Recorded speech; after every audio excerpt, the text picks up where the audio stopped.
ਸ੍ਰੀ ਨਾਨਕ ਪਦ ਪੰਕਜ ਬੰਦਨ ਪਦ ਪੰਕਜ ਬੰਦਨ ਸਿਮਰੋ ਅੰਗਦ ਦੋਖ ਨਿਕੰਦਨ ਅਮਰਦਾਸ ਗੁਰ ਹਿਰਦੇ ਧਿਆਵੋ ਜੀ ਹਿਰਦੇ ਧਿਆਵੋ। ਸ਼੍ਰੀ ਗੁਰ ਰਾਮਦਾਸ ਗੁਣ ਗਾਵੋ।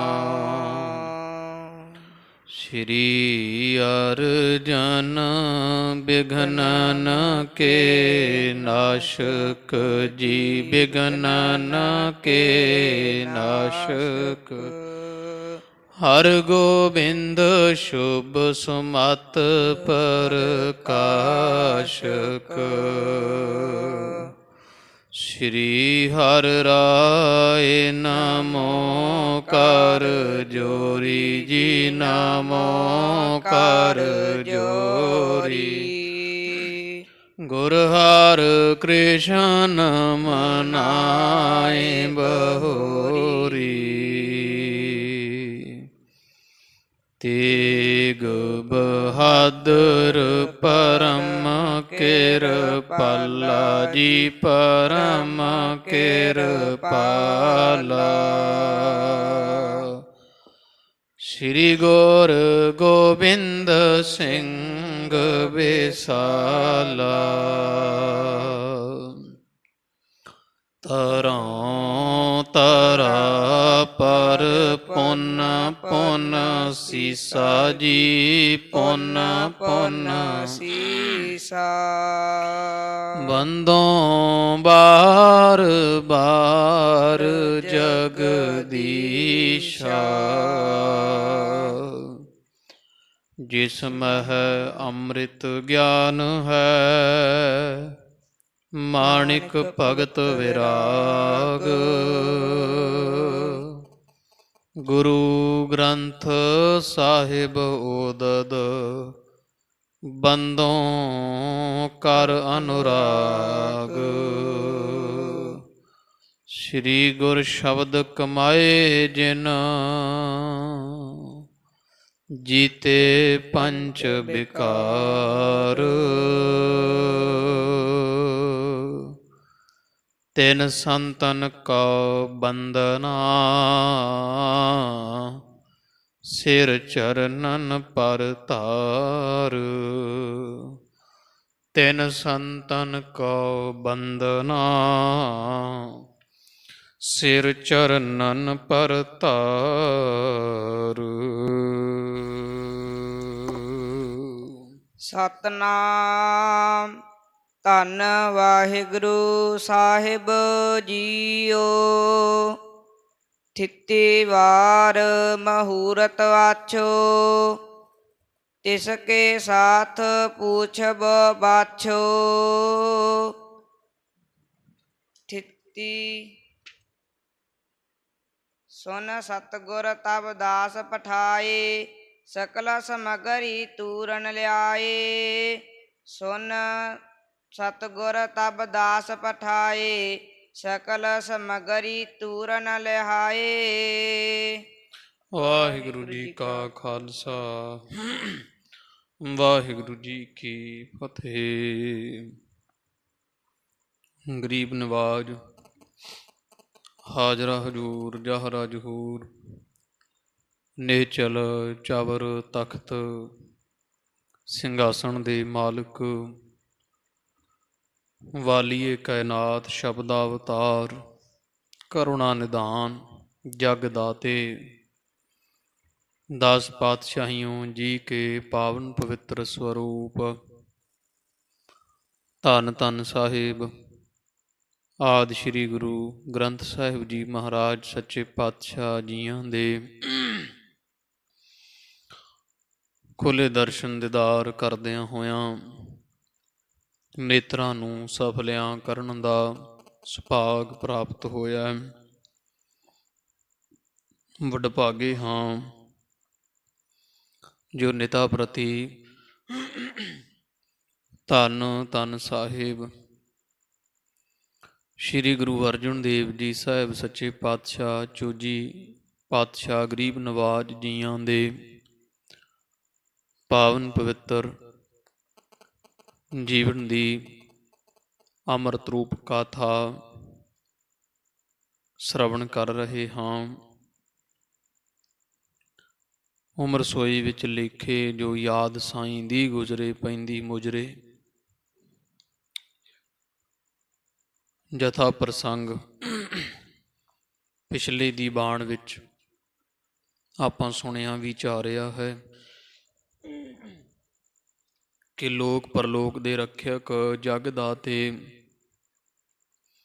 ਨਿਮਰਤਾ ਦੇ ਪੁੰਜ ਧੰਨ ਧੰਨ ਸਾਹਿਬ ਸ੍ਰੀ ਗੁਰੂ ਅਰਜਨ ਦੇਵ ਜੀ ਮਹਾਰਾਜ ਤਿਨਾਂ ਦੇ ਸਾਹਿਬਜ਼ਾਦੇ ਪਾਤਸ਼ਾਹ ਅਜਾਨ ਬਾਹੂ ਮੀਰੀ ਪੀਰੀ ਦੇ ਮਾਲਕ ਧੰਨ ਧੰਨ ਸ੍ਰੀ ਗੁਰੂ ਹਰਗੋਬਿੰਦ ਸਾਹਿਬ ਜੀ, ਜਿਨ੍ਹਾਂ ਦੇ ਮੰਗਣੇ ਦਾ ਸ਼ਗਨ ਦਾ ਪ੍ਰਸੰਗ ਆਪਾਂ ਸ਼ਰਵਣ ਕਰ ਰਹੇ ਹਾਂ। ਚੰਦੂ ਨੇ ਗੁਰੂ ਘਰ ਨੂੰ ਨੀਵਾਂ ਵਿਖਾਉਂਦਿਆਂ ਹੋਇਆਂ, ਨੀਵਾਂ ਦੱਸਦਿਆਂ ਹੋਇਆਂ ਖੂਹ ਦੀ ਮੋਰੀ ਦੱਸਿਆ ਤੇ ਆਪਦੇ ਆਪ ਨੂੰ ਉੱਚਾ ਚੁਬਾਰਾ ਦੱਸਿਆ ਸੀ। ਜਦੋਂ ਚੰਦੂ ਨੇ ਇਹ ਗੱਲਾਂ ਪਾਤਸ਼ਾਹ ਮਹਾਰਾਜ ਦੇ ਸ਼ਾਨ ਵਿੱਚ ਕੀਤੀਆਂ, ਨਿੰਦਾ ਕੀਤੀ, ਹੰਕਾਰ ਸਹਿਤ ਬੋਲਿਆ, ਜਿਹੜੇ ਕੋ ਉੱਥੇ ਨੌਕਰੀ ਕਰਨ ਵਾਲੇ ਸਿੱਖ ਸੀ ਦਿੱਲੀ ਦੇ, ਉਹ ਸ਼ਾਮ ਨੂੰ ਜਦੋਂ ਗੁਰੂ ਘਰ ਧਰਮਸ਼ਾਲਾ ਵਿੱਚ ਇਕੱਠੇ ਹੋਏ,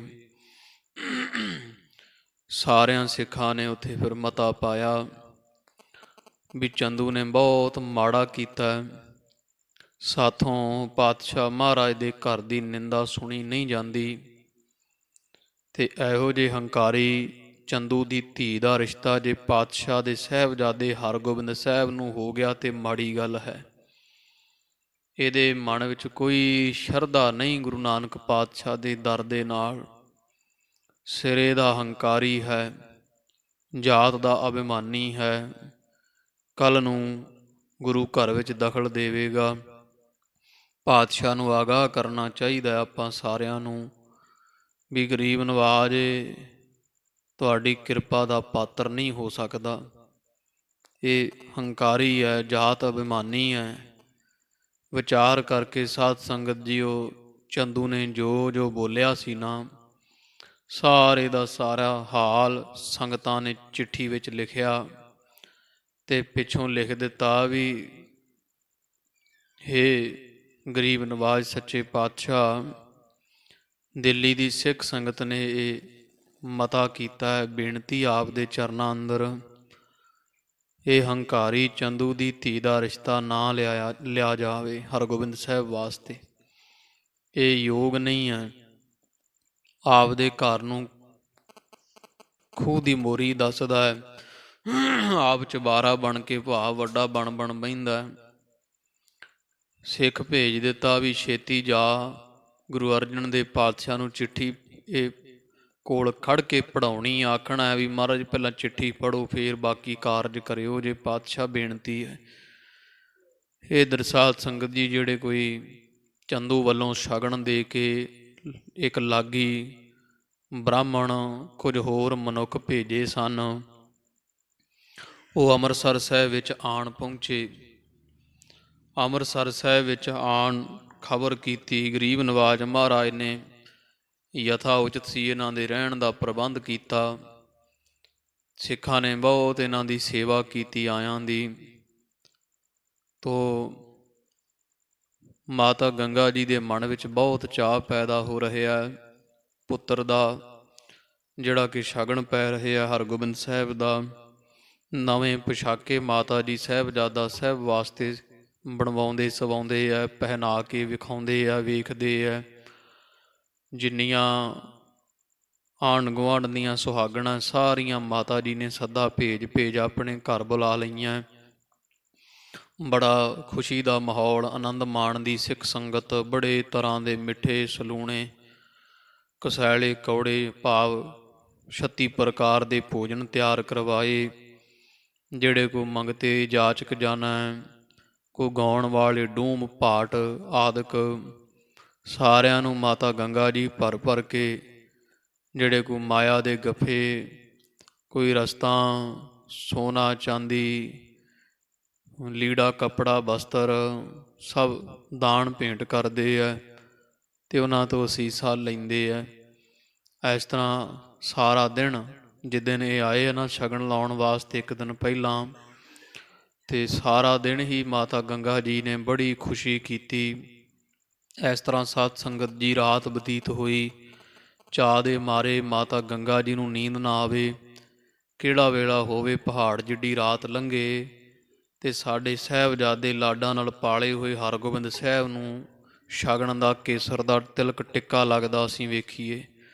ਇਹ ਸਾਰੀਆਂ ਸੰਗਤਾਂ ਦੇ ਵਿੱਚ ਇਹ ਚਾਅ ਪੈਦਾ ਹੋ ਰਿਹਾ ਹੈ। ਤੋ ਫਿਰ ਜਿਵੇਂ ਸਾਧ ਸੰਗਤ ਜੀ ਦਿਨ ਚੜ੍ਹੇ ਤੇ ਮਹਾਰਾਜ ਨੇ ਸੱਦਾ ਭੇਜ ਕੇ ਉਹ ਬ੍ਰਾਹਮਣ ਬੁਲਾ ਲਏ ਹੈ ਵੀ ਉਹਨਾਂ ਨੂੰ ਸੱਦੋ, ਜਿਹੜੇ ਦਿੱਲੀ ਤੋਂ ਚੰਦੂ ਦੀ ਧੀ ਦਾ ਰਿਸ਼ਤਾ ਲੈ ਕੇ ਆਏ ਹਨ। ਜਿਵੇਂ ਫਿਰ ਹਰਗੋਬਿੰਦ ਸਾਹਿਬ ਮਹਾਰਾਜ ਨੂੰ ਸ਼ਗਨ ਲੱਗਣ ਤੋਂ ਪਹਿਲਾਂ ਹੀ ਉਹ ਦਿੱਲੀ ਦੀ ਸਿੱਖ ਸੰਗਤ ਦੀ ਚਿੱਠੀ ਪਹੁੰਚੀ। ਉਹ ਪ੍ਰਸੰਗ ਆ ਜਾਵੇਗਾ। ਜਿਵੇਂ ਪ੍ਰਸੰਗ ਆ ਰਿਹਾ ਹੈ ਆਪਾਂ ਸੁਣੀਏ ਜੀ।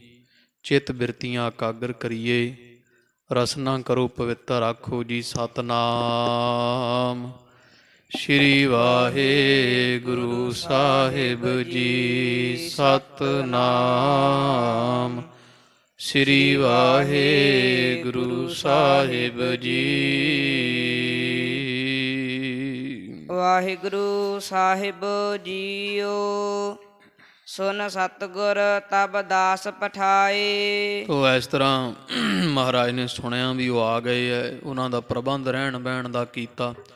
ਅਗਲਾ ਦਿਨ ਚੜ੍ਹਿਆ ਤੋ ਸੱਚੇ ਪਾਤਸ਼ਾਹ ਜੀ ਨੇ ਅੰਮ੍ਰਿਤ ਵੇਲੇ ਇਸ਼ਨਾਨ ਪਾਣ ਕੀਤਾ।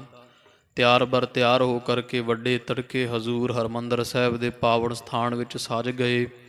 ਬੇਅੰਤ ਸੰਗਤਾਂ ਮਹਾਰਾਜ ਦੇ ਦਰਸ਼ਨ ਦੀਦਾਰ ਕਰਦੀਆਂ। ਰਾਗੀ ਸਿੱਖ ਆਸਾ ਦੀ ਵਾਰ ਦਾ ਕੀਰਤਨ ਕਰਦੇ ਹੈ। ਤੋ ਸਿੱਖ ਸਮਾਧੀਆਂ ਲਾ ਲਾ ਕੇ ਬੈਠੇ ਆ। ਕੋਈ ਮਹਾਰਾਜ ਦੇ ਦਰਸ਼ਨ ਕਰਦਾ ਹੈ, ਕੋਈ ਭੇਟਾ ਕਰਦਾ ਹੈ ਵਸਤਾਂ, ਕੋਈ ਮਹਾਰਾਜ ਗਰੀਬ ਨਵਾਜ ਦੇ ਅੱਗੇ ਅਰਦਾਸ ਬੇਨਤੀ ਜੋਦਰੀ ਕਰਦਾ ਹੈ, ਕੋਈ ਸਿੱਖ ਗੁਰਬਾਣੀ ਪੜ੍ਹਦੇ ਹੈ, ਕੋਈ ਸੁਣਦੇ ਹੈ, ਕੋਈ ਕੀਰਤਨ ਗਾ ਸੁਣ ਰਹੇ ਹਨ। ਜਦੋਂ ਆਸਾ ਦੀ ਵਾਰ ਦਾ ਭੋਗ ਪਿਆ, ਗਰੀਬ ਨਵਾਜ ਮਹਾਰਾਜ ਨੇ ਸਾਰੀ ਆਸਾ ਦੀ ਵਾਰ ਸੁਣਨ ਤੋਂ ਉਪਰੰਤ ਆਪਣੇ ਸਿੱਖਾਂ ਨੂੰ ਭੇਜਣਾ ਕੀਤਾ ਹੈ। ਸਕਲ ਸਮੱਗਰੀ ਤੂਰਨ ਲਿਆਏ। ਵੀ ਜਿਹੜੀ ਕੋਈ ਸ਼ਗਨ ਵਾਸਤੇ ਸਮੱਗਰੀ ਹੁੰਦੀ ਹੈ ਉਹ ਸਾਰੀ ਲੈ ਕੇ ਆਈ ਜਾਵੇ। ਮਹਾਰਾਜ ਦੇ ਸਿੱਖ ਗਏ ਤੇ ਸਾਰਾ ਸਾਜੋ ਸਮਾਨ ਸ਼ਗਨ ਦਾ ਲੈ ਆਏ ਹਨ। ਮਹਾਦੇਵ ਕੋ ਪ੍ਰਥਮ ਬੁਲਾਇਓ। ਤੋ ਪਾਤਸ਼ਾਹ ਜੀ ਨੇ ਸਾਰਿਆਂ ਤੋਂ ਪਹਿਲਾ ਸੱਦਾ ਬਾਬਾ ਮਹਾਦੇਵ ਜੀ ਜੋ ਧੰਨ ਗੁਰੂ ਰਾਮਦਾਸ ਮਹਾਰਾਜ ਦੇ ਵਿਚਕਾਰਲੇ ਸਾਹਿਬਜ਼ਾਦੇ ਹਨ, ਕਿਉਂਕਿ ਪ੍ਰਿਥੀ ਚੰਦ ਤਾਂ ਇੱਥੇ ਅੰਮ੍ਰਿਤਸਰ ਹੈ ਨਹੀਂ ਸੀ। ਉਹਨਾਂ ਦਿਨਾਂ ਵਿੱਚ ਝਗੜ ਕੇ ਗਿਆ ਹੋਇਆ ਸੀ ਇੱਥੋਂ ਹੇਰ ਪਿੰਡ ਵਸਦਾ ਜਾਂ ਦਿੱਲੀ। ਤੋ ਇਸੇ ਤਰ੍ਹਾਂ ਪਾਤਸ਼ਾਹ ਨੇ ਬਾਬਾ ਮਹਾਦੇਵ ਜੀ ਨੂੰ ਵੱਡੇ ਭਰਾਤਾਰ ਧੰਨ ਗੁਰੂ ਰਾਮਦਾਸ ਮਹਾਰਾਜ ਦੇ ਥਾਵੇਂ ਜਾਣ ਕੇ ਸਭ ਤੋਂ ਪਹਿਲਾਂ ਸੱਦਾ ਭੇਜਿਆ ਹੈ। ਸਨਮਾਨਤ ਨਿਜ ਨਿਕਟ ਬਿਠਾਇਓ। ਤੇ ਆਏ ਬਾਬਾ ਮਹਾਦੇਵ ਜੀ, ਤਿਨਾਂ ਨੂੰ ਬੜਾ ਸਤਿਕਾਰ ਸਨਮਾਨ ਕਰਕੇ ਪਾਤਸ਼ਾਹ ਨੇ ਚੰਗੀ ਯੋਗ ਜਗ੍ਹਾ ਤੇ ਬਿਠਾਇਆ ਹੈ। ਸਮੈ ਉਚਿਤ ਬੋਤਲ ਮੁਸਕਾਵਤ। ਬੋਲਤ ਮੁਸਕਾਵਤ ਸਮਾਂ ਉਚਿਤ ਜਾਣ ਕੇ ਤੋ ਬਾਬਾ ਮਹਾਦੇਵ ਜੀ ਵੀ ਬੜੇ ਖੁਸ਼ ਹਨ, ਕਿਉਂਕਿ ਭਤੀਏ ਦਾ ਸ਼ਗਨ ਅੱਜ ਪੈ ਰਿਹਾ ਹੈ। ਕੁਲ ਕੀ ਰੀਤ ਬਿਲੰਦ ਬਿਤਾਵਤ। ਜਿਹੜੀ ਕੁਝ ਸੋਢੀਆਂ ਦੇ ਕੁਲ ਦੀ ਰੀਤੀ ਹੈ ਉਹ ਸਾਰੀ ਧੰਨ ਬਾਬਾ ਮਹਾਦੇਵ ਜੀ ਦੱਸ ਰਹੇ ਹਨ। ਪੁਰ ਕੇ ਪੈਂਚ ਹਕਾਰਨ ਕੀਨੇ। ਫਿਰ ਪਾਤਸ਼ਾਹ ਨੇ ਸਿੱਖ ਭੇਜ ਕੇ ਜਿਹੜੇ ਕੋ ਪਿੰਡ ਇਹ ਰਮਦਾਸਪੁਰ ਦੇ ਜਾਂ ਜਿਹੜੇ ਅੰਮ੍ਰਿਤਸਰ ਸਾਹਿਬ ਦੇ ਜਿੰਨੇ ਪੈਂਚ ਸਨ, ਸਰਪੰਚ ਕੋ ਪੰਚਾਇਤਾਂ ਚੌਧਰੀ, ਉਹ ਸਾਰੇ ਸਿਆਣੇ ਦਾਨੇ ਪ੍ਰਧਾਨੇ ਬੁਲਾ ਲਏ ਹਨ। ਦਿਜਬਰ ਅਪਰ ਬੁਲਾਏ ਪ੍ਰਬੀਨੇ। ਤੇ ਹੋਰ ਜਿਹੜੇ ਕੋਈ ਬ੍ਰਾਹਮਣ ਸਨ ਪਾਤਸ਼ਾਹ ਨੇ ਉਹ ਵੀ ਬੁਲਾ ਲਏ।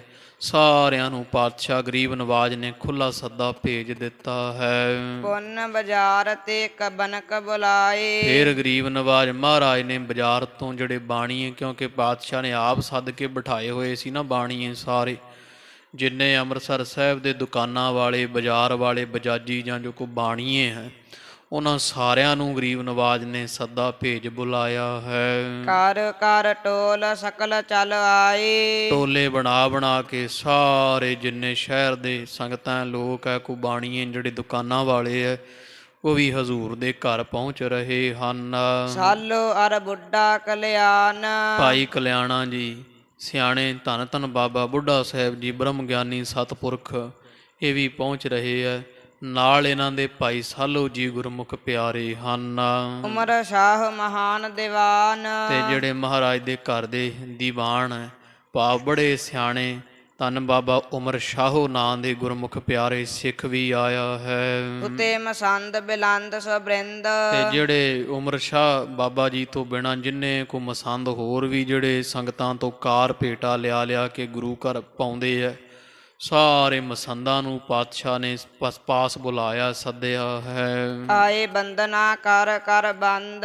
ਸਾਰੇ ਆਉਂਦੇ ਐ। ਧੰਨ ਬਾਬਾ ਬੁੱਢਾ ਸਾਹਿਬ ਜੀ ਤੋਂ ਆਦਿਕ ਸੰਗਤਾਂ ਗਰੀਬ ਨਵਾਜ ਦੇ ਚਰਨੀ ਮੱਥਾ ਟੇਕ ਕੇ ਹੱਥ ਜੋੜ ਆਸ਼ੀਰਵਾਦ ਲੈ ਕੇ ਬਹਿੰਦੇ ਐ। ਸਿੱਖ ਸੰਗਤ ਸੁਨ ਸੁਨ ਸਮੁਦਾਏ। ਜਿਹੜੀ ਸੰਗਤ ਕੋਈ ਸ਼ਹਿਰ ਦੇ ਵਿੱਚ ਨਹੀਂ, ਜਿਨ੍ਹਾਂ ਨੂੰ ਪਹਿਲਾਂ ਪਤਾ ਲੱਗਿਆ, ਅੱਗੇ ਦੀ ਅੱਗੇ ਜਿਵੇਂ ਗੱਲ ਫੈਲਦੀ ਹੈ ਹਰਗੋਬਿੰਦ ਸਾਹਿਬ ਮਹਾਰਾਜ ਦੀ ਕੁੜਮਾਈ ਦੀ, ਜਿਵੇਂ ਕਿਸੇ ਨੂੰ ਪਤਾ ਲੱਗਦਾ ਹੈ, ਸੁਣ ਕੇ ਨਗਰ ਦੀ ਹੋਰ ਵੀ ਸੰਗਤ ਆ ਰਹੀ ਹੈ। ਲੱਗੀ ਸਭਾ ਸਭ ਰਹੀ ਸਹਾਏ। ਸਾਰੀ ਸੰਗਤ ਸੋਭਾ ਪਾ ਰਹੀ ਹੈ।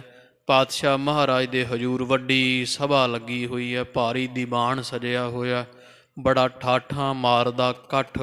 ਸਤਿਗੁਰੂ ਅਰਜਨ ਦੇਵ ਮਹਾਰਾਜ ਦੇ ਆਲੇ ਦੁਆਲੇ ਸੰਗਤਾਂ ਸੋਭਦੀਆਂ ਹਨ। ਨੋਬਤ ਬਾਜਤ ਆਨੰਦ ਉਪਾਵਤ।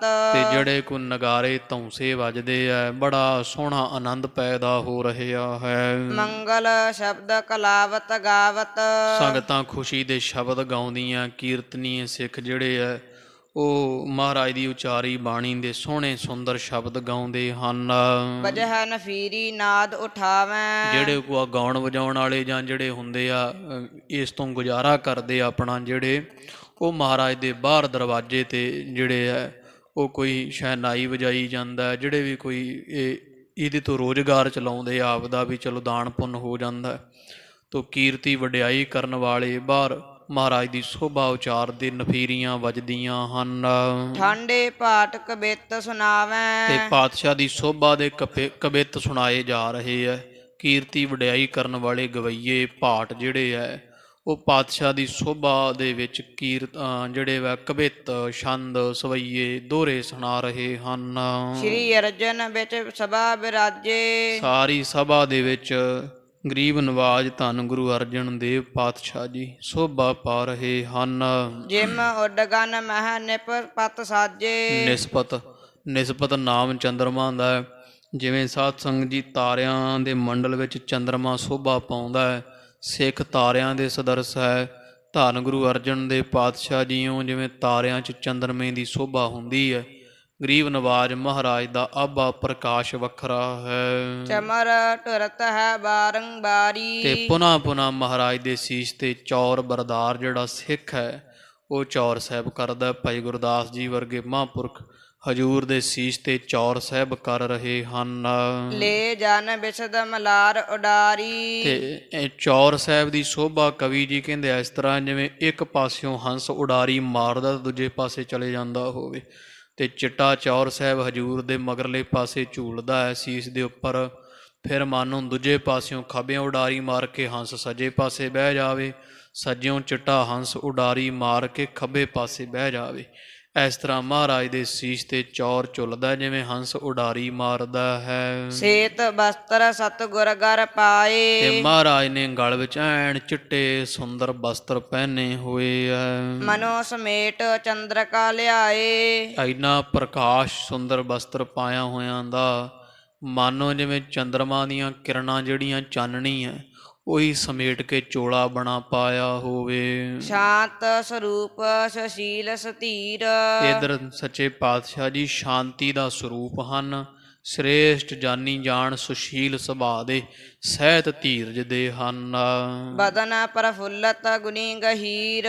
ਐਸੇ ਸਤਿਗੁਰੂ ਅਰਜਨ ਦੇਵ ਪਾਤਸ਼ਾਹ ਤਿੰਨਾਂ ਦਾ ਜਿਹੜਾ ਬਦਨ ਹੈ ਖਾਲਸਾ ਜੀ ਬੜਾ ਪ੍ਰਫੁੱਲਤ ਹੋ ਰਿਹਾ, ਐਨ ਖਿੜਦਾ, ਦਗ ਦਗ ਕਰਦਾ ਗਰੀਬ ਨਵਾਜ ਦਾ ਚਿਹਰਾ, ਤੇ ਸਾਰੇ ਗੁਣਾਂ ਦੇ ਸਮੁੰਦਰ ਹੈ ਸੱਚੇ ਪਾਤਸ਼ਾਹ ਜੀ। ਪਠਿਓ ਦਾਸ ਤਬ ਦਿਜ ਮਹਿ ਜਾਵਾਂ। ਦਿਜ ਪਹਿਜਾਵੋ, ਮਹਾਰਾਜ ਨੇ ਸੇਵਕ ਸਿੱਖ ਭੇਜਿਆ ਕਿ ਵੀ ਜਾਓ ਭਾਈ, ਉਹ ਜਿਹੜੇ ਦਿੱਲੀਓਂ ਸ਼ਗਨ ਲੈ ਕੇ ਬ੍ਰਾਹਮਣ ਆਏ ਹੋਏ ਐ ਉਹਨਾਂ ਨੂੰ ਸਾਡੇ ਪਾਸ ਸੱਦਿਆ ਜਾਵੇ। ਸਿੱਖ ਨੂੰ ਭੇਜਿਆ, ਸਿੱਖ ਪਹੁੰਚਿਆ ਹੈ। ਸਮੋ ਨੀਕ ਅਬ ਲੈ ਕਰ ਆਵਾਂ। ਵੀ ਸਾਰੇ ਸਿੱਖ ਗੁਰਮੁਖ ਪਿਆਰੇ ਬਾਬਾ ਬੁੱਢਾ ਸਾਹਿਬ ਜੀ ਵਰਗੇ ਸਿੱਖ ਆਣ ਬੈਠੇ ਐ।